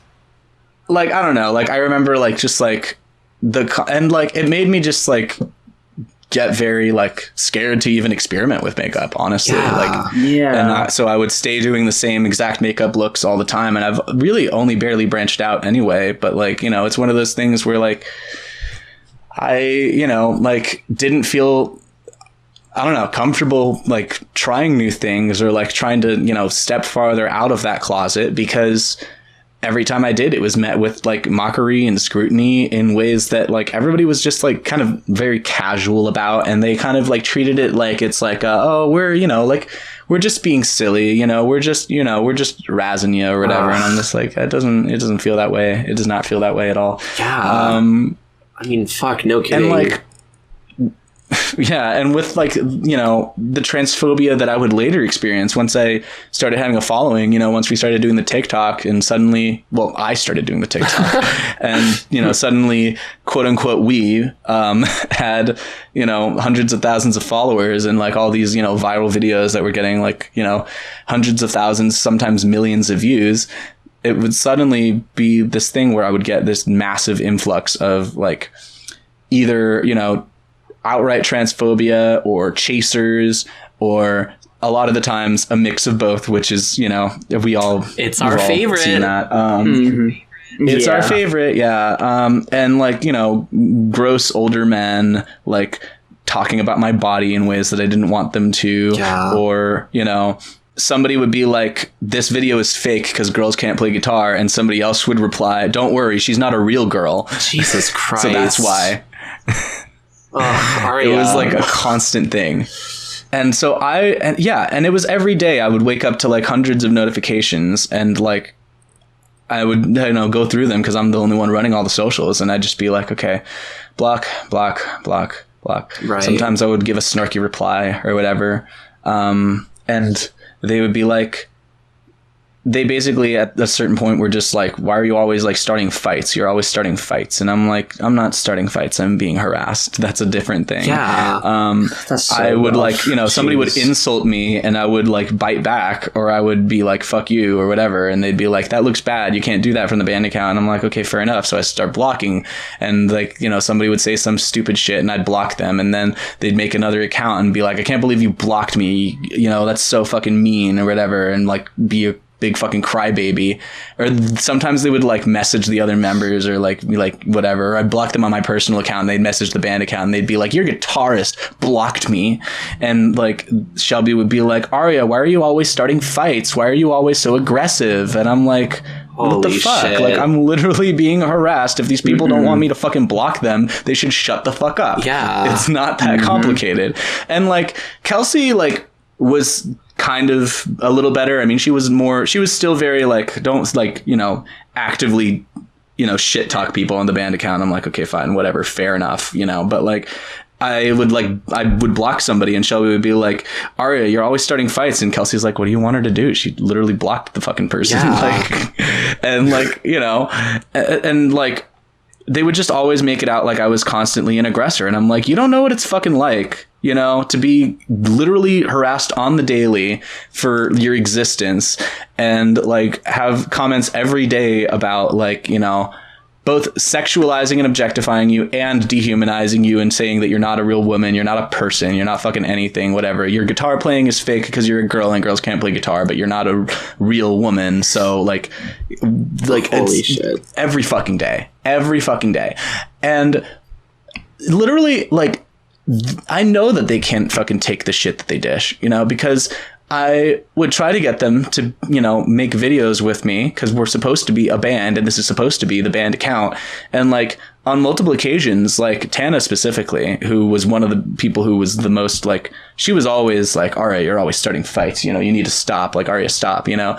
And I like, but then I was like, let's do this video, you know, and she'd be like, no, like people are going to be mean in the comments. I don't want to be in a video because people are going to be mean in the comments. And I'm like, okay, so you're just cool with it happening to me.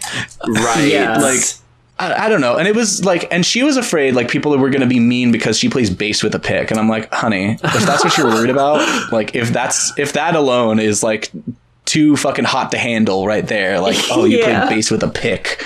Yeah. Like, you play bass with a pick, you're not a real bassist. Okay, I get you are not a real woman. Like, that's a different thing, you know? I'm sorry, I don't care. Just learn to play with your fingers if it's that much of a fucking problem. No, honestly. Or just stop caring. Yeah. Like, also, playing bass with your fingers isn't that hard. And honestly, she's not that good at bass. I would constantly have to... This is me talking shit now. Okay. But we would constantly have to simplify the bass lines that I wrote so that she could play them. And like she would write good bass lines, like Mayweather Blues. That's a good bass line. She wrote that, but like we simplified for sure Out of Body, and also we simplified Over It massively because that one was supposed to originally be like a slap thing, and I was like, oh right, Tana can't slap, but it was like a and it changed to boo doo boo doo doo boo doo boo doo doo, you know, very different vibe.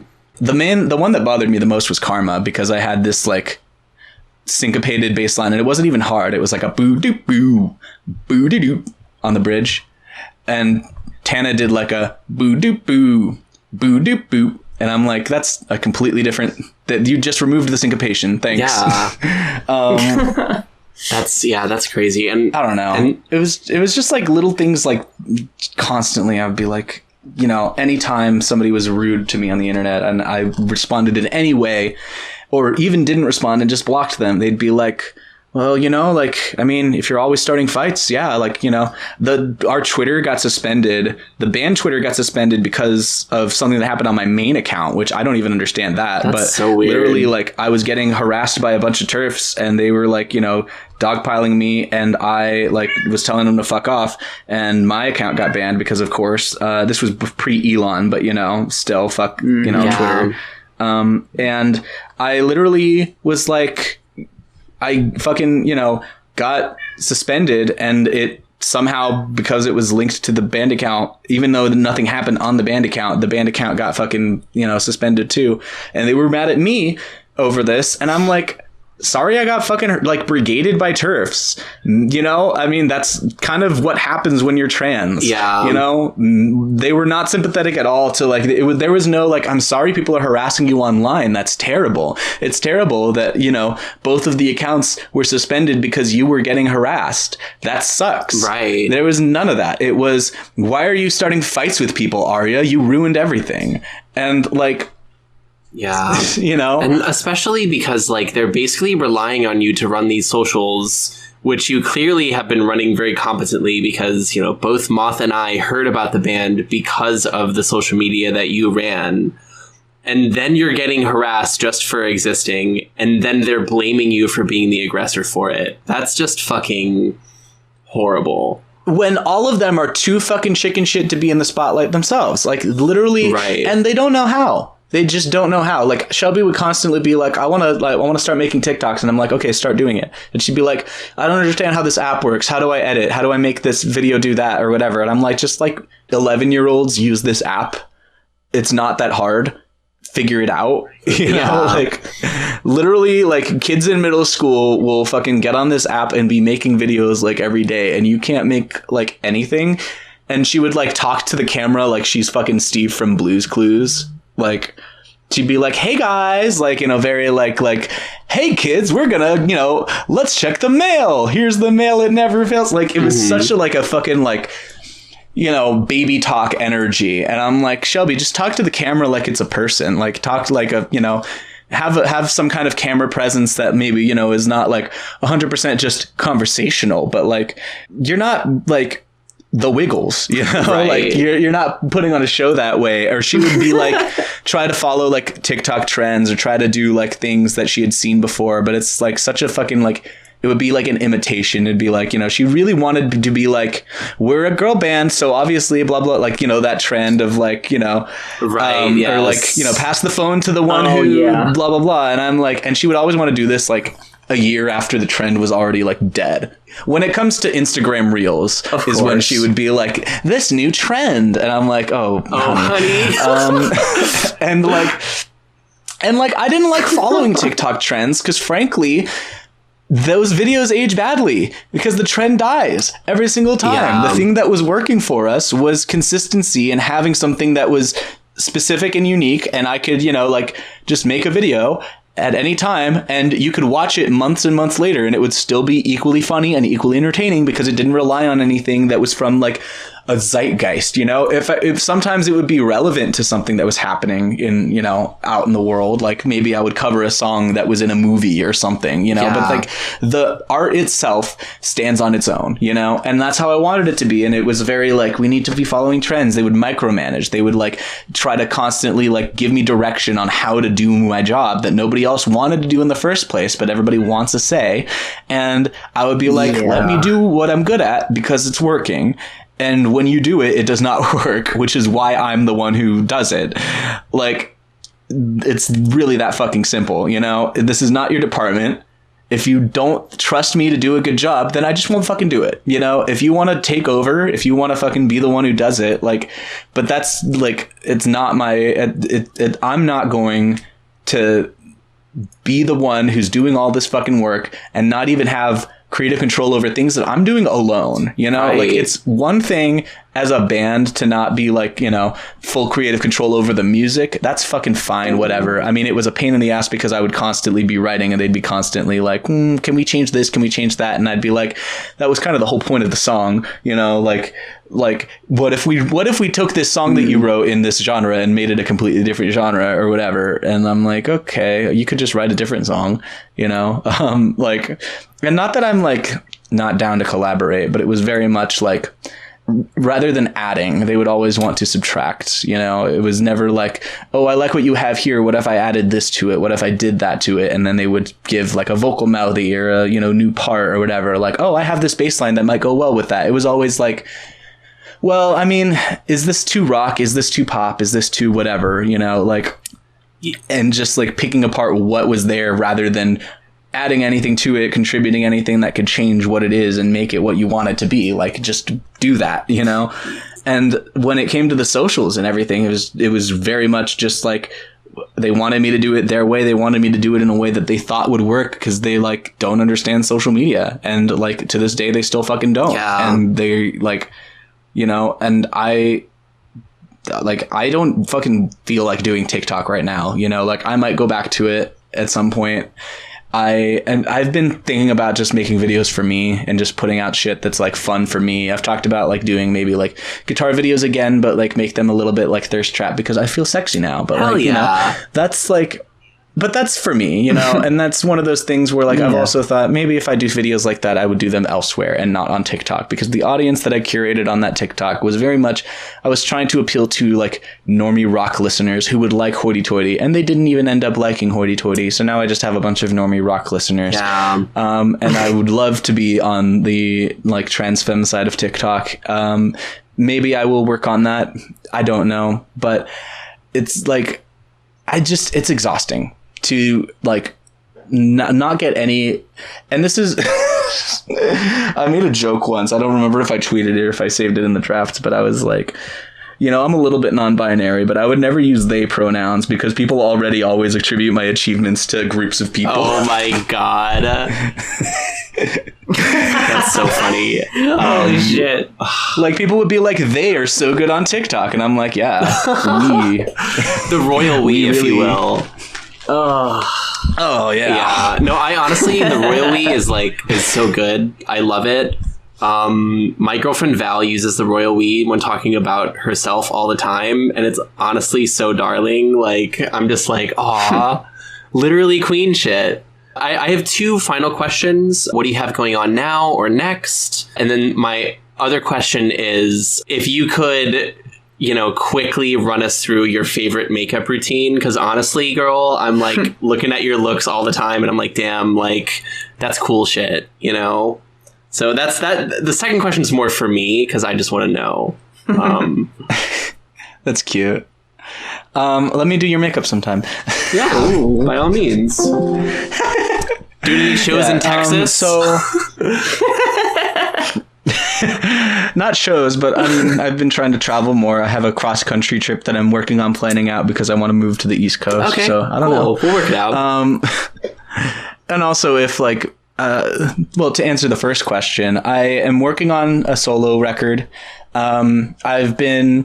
I was debating for a long time over whether I wanted to start a new band or just do something solo. I think at this point, it just kind of has to be solo, mainly just for my own sake. Not because I don't like being in bands, but just because I need to have the creative freedom to just write the shit that I'm going to write and express the shit that I'm going to express. And any shortcomings of the music will force me to improve. Yeah.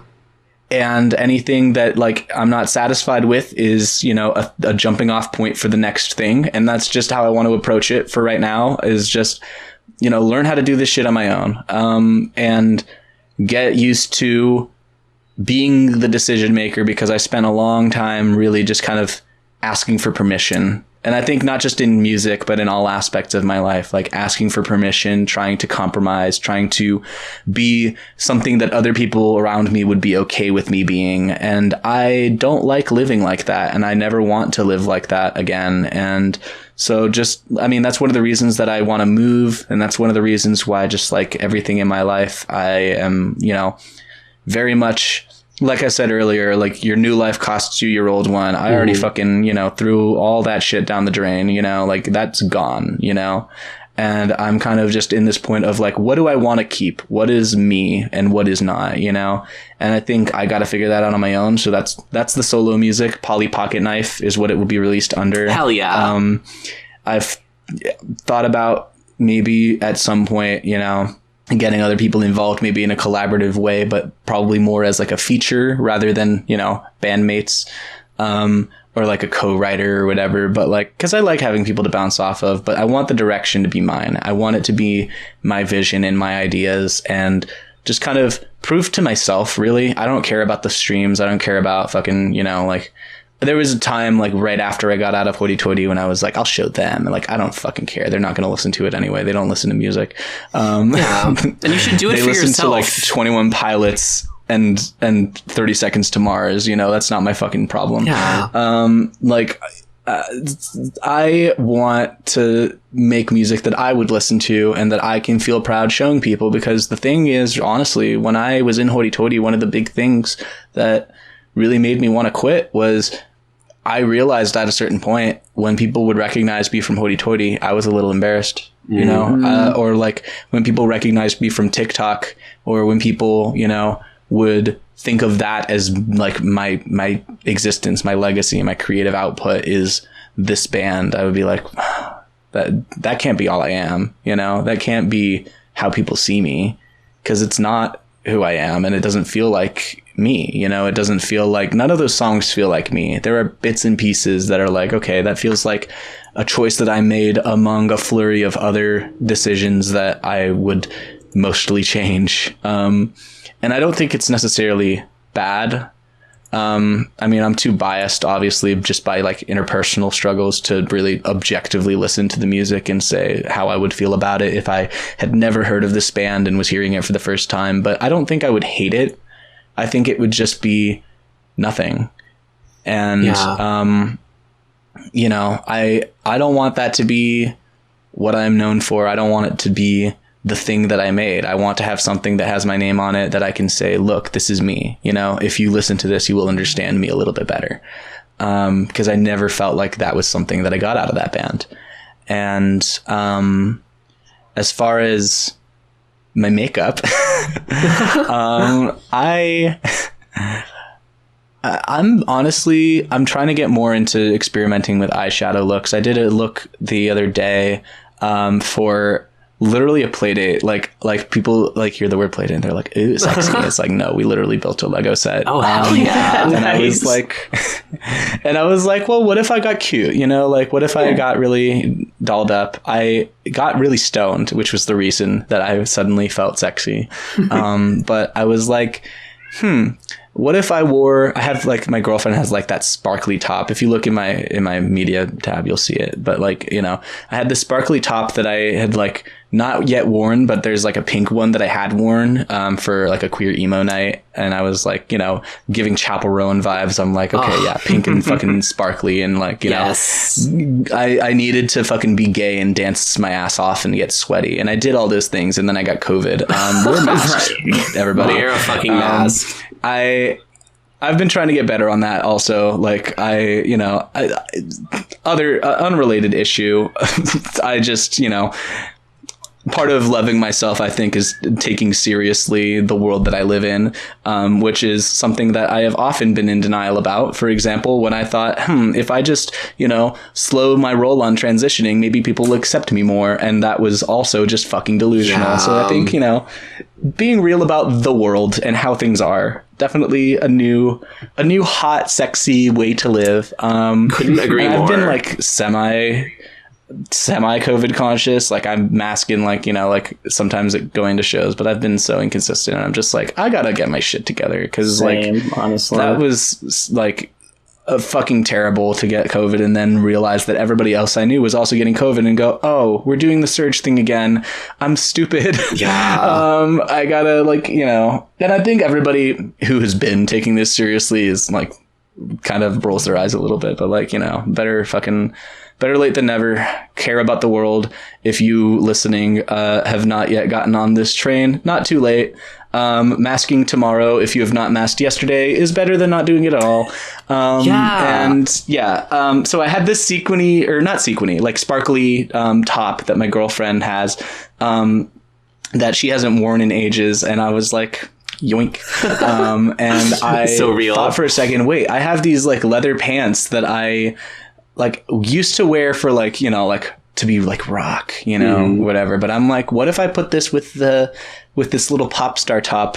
And I was just, you know, I was very cute. And because that seems a little bit less, it softens the edge. You know, I had been a little bit exhausted with rock fashion, especially because I was briefly in Scarlet Bandit, which is now a solo project. Thank God, because it always should have been. And me and Jade had a tumultuous relationship that I think is now mostly mended, or at least, you know, not aggressive. We live together. I think mostly right now we're roommates, and then the rest of the shit we are, you know, gonna figure out as time passes, but like we're on good terms again. That was a whole thing that you might have also seen. But one of the other reasons that I want to go solo is just not have to deal with trying to be roommates and friends is already hard enough. Trying to be roommates, friends, and bandmates is too many things to be at once. And I think, you know, I think it's just one of those things where I need to like just figure out what I fucking want in the first place before asking it of anybody. And same thing of other people is like, I can't do music with people who like need me to be something other than what I am, if I'm going to be contributing or if I'm going to not be contributing. Like, I just need like, you know, like I need to know what is needed of me. So like when I play, you know, do shit for hire, it's just like, I you know, I'm just here to play bass in this case, or like sometimes guitar, but usually it's bass. I like playing bass for hire better because bass is fun. It's less stressful. Also, people just need bassists more. Yeah. Unrelated. But yeah, makeup wise, I started doing like a fucking eyeshadow thing, and I was like, what if I did pink and blue? Because guess what, guys? I'm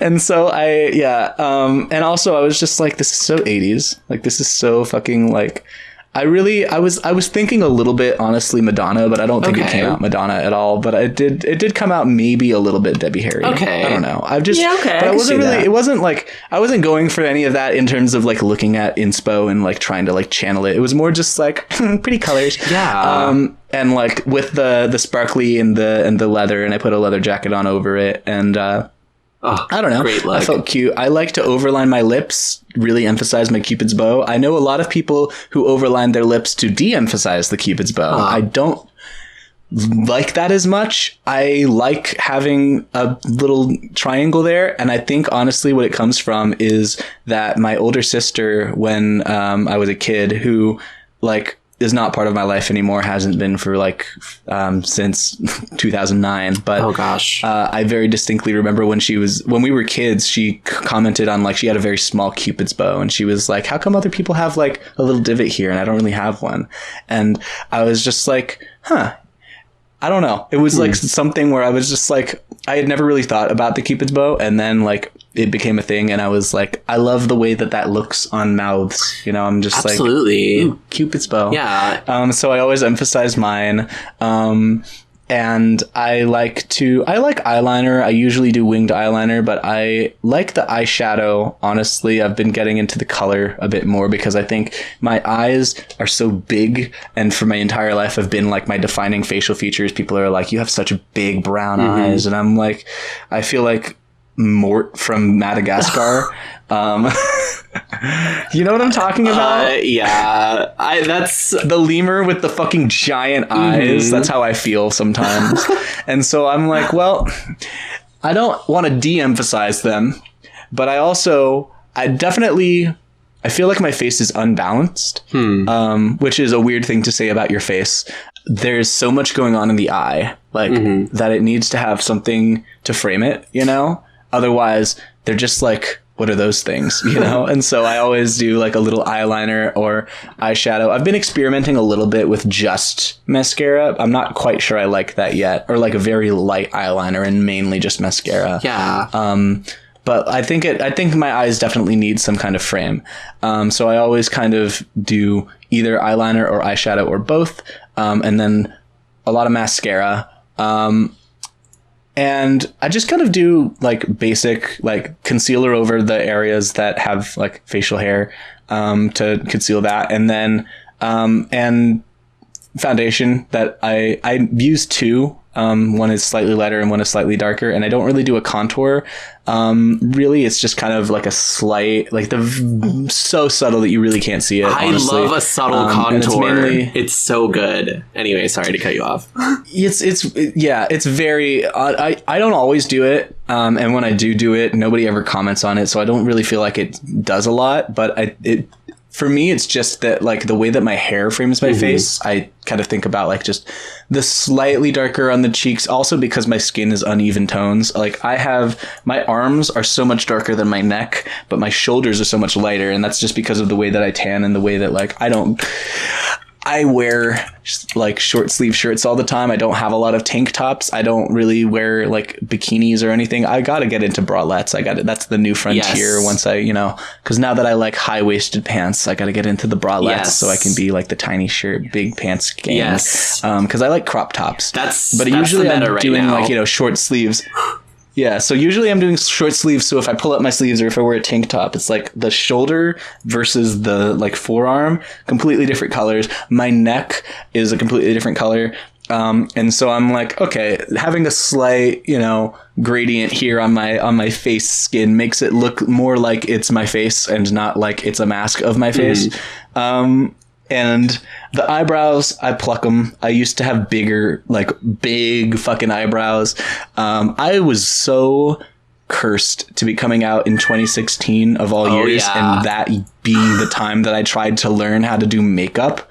2016 might be the worst year in history for makeup. And learning from those makeup tutorials did a lot of damage that it took me many years to undo. That's so true. The thing that nobody tells you about learning how to be a girl is because there's no one way to do it. There's no like right way to be a girl.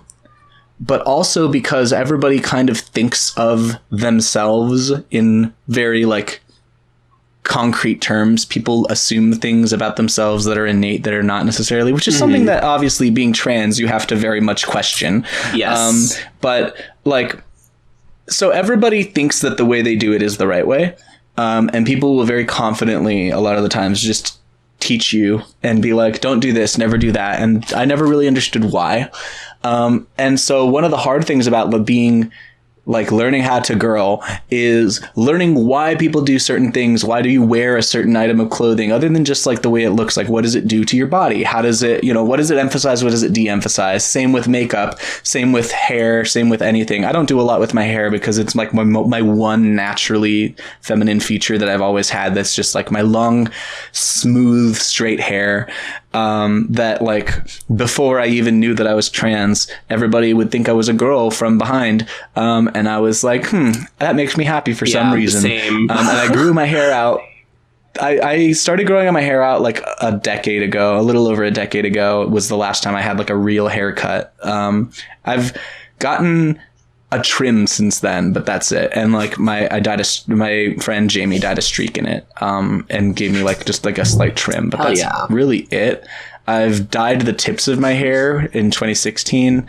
And then I dyed a streak in it this year. But mainly it's just been like long, straight, and I just kind of let it be that. And it's like, I like having one low effort thing that is just naturally feminine about me, where I just brush my hair in the morning and it's just hair and I don't have to think about it a lot.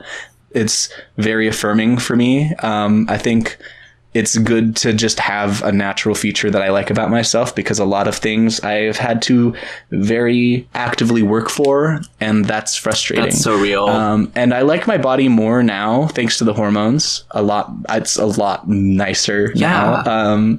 I've only been on it for, God, I started last September, so I'm almost at a year. But like, it's not like my body is like perfectly 100% feminine, exactly what I want it to be just yet, but it's so much better than it used to be.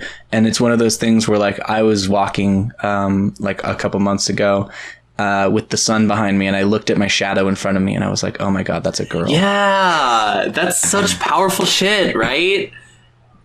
And like just to feel like, in the future, like you're going to be even more that way. That's, I think about that all the time, and it's very like comforting and helpful, It makes me so happy. Yeah, absolutely. Getting on hormones is the best thing that ever happened to me. Like literally, I've never done anything for myself. Like that was I think the biggest act of love I have ever given myself. In my entire life, and it gave me so much clarity, and it's one of the reasons that I had to quit Hoity-Toity, and also one of the reasons that I needed to get away from that group of people.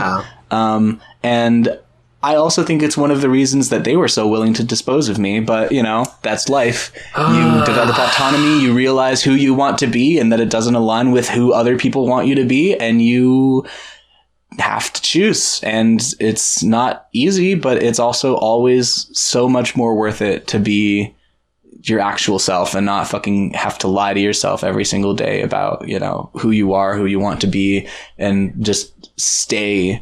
There's no point in staying, it's so fucking worthless. I completely agree. And I also really enjoy, seeing my life as like an act of becoming that never really ends, like you just continuously sort of like become the next thing. And I think that's really powerful, it's all transient. Mm-hmm. I mean, that's the thing. And like people don't like to accept that, because I think it requires confronting mortality quite a bit. Yes. But like this is such a tangent, but I went after 3 months on hormones. So I started in September. In December of last year, through January, I had like a month-long existential crisis that was like the darkest I have ever felt. Like literally every day I could not escape this feeling of like impending doom, and just like, like hair standing on end type of like, I'm going to fucking die. And like nonstop being just like completely forced to think about at all times, like my own mortality and how temporary everything is. And then I came out the other side and I was like, oh, I can literally just live, and I can just exist in all of these different ways that, I don't have to be any one thing. I don't have to be the person that I am any longer than I already have. I can completely just drop all this shit at any time and make new friends and go new places and try new things and be bad at them until I'm good at them. Yes. And I can do that as many times as I want to. And like, how could I possibly regret or mourn any of that if I like have so many chances while I'm here to do that? You know, like how could I be anything but grateful? Yeah. And I literally, since that moment, like, and this is why I say hormones are the best thing that's ever happened to me, because really since that moment of just like finally being able to, and I do really think this was the hormones that did it, is being able to finally confront all of the emotions and all of these, like, all of this numbness that I had been feeling for like my entire, like since puberty, really. Yeah. And like, even probably before that, honestly, just like this like haze and this mist of numbness and stoicism that had like formed around me as a protective shield to keep me from having to confront like my mortality. And like once the hormones just allowed me to feel feelings and cry and like really cry, like not just like, you know, like I'm upset and I, you know, shed a tear and, you know, scream at a wall or whatever, or, you know, but like really cry, like full fucking sobbing and feel it and breathe and just, oh my God, I can feel feelings again, yes. you know, in a way that I haven't since I was a child. And it brought out all the joy too. It literally, like, in the way that, like, you know, when you're like 4 years old and a popsicle is like the fucking, you know, makes your entire day better and like, you know, nothing can hurt you because you had a popsicle or whatever, like feeling just like this sense of joy of like everything that I experience and everything that I've done since like the hormones started doing their thing is like, oh my God, I'm alive. Like I am actually alive. I get to wake up in the morning and, you know, eat breakfast and sit out on the deck and feel the sun on my skin. And I get to, you know, hang out with my friends and make music. And I don't have to worry about like, is this music going to be my legacy? Am I going to be famous? Am I going to be known? Am I going to be understood? Am I going to be loved? Like I can just be, you know, because that's one of the reasons that I got so obsessed with Hoity-Toity, I think, is honestly just being like, I need to have something like as proof that I was here. And now I'm like, that's stupid. That's really dumb. And that's not a good way to live. And I just like, I don't know. I've felt so at peace and just like finally unpacked all the shit that was like dragging me down and making me stay this person that I was. And now I just feel like I can live, like finally, you know? Hell yeah. And so, yeah, I quit my fucking band. I, you know, lost a lot of friends.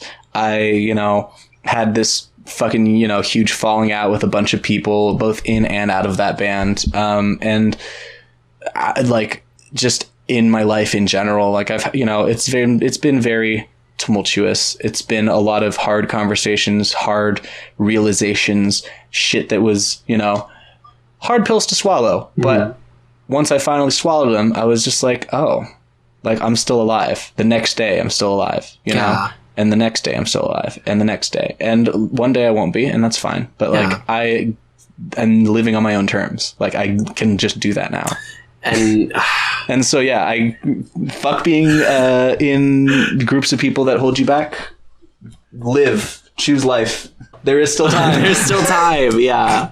Well, I don't know if we're going to find a better place to end on than that, honestly. No, that's fucking beautiful. Yeah, truly. Thank you. Yeah. So, Aria, thank you so much for, you know, joining us, sharing your story with us.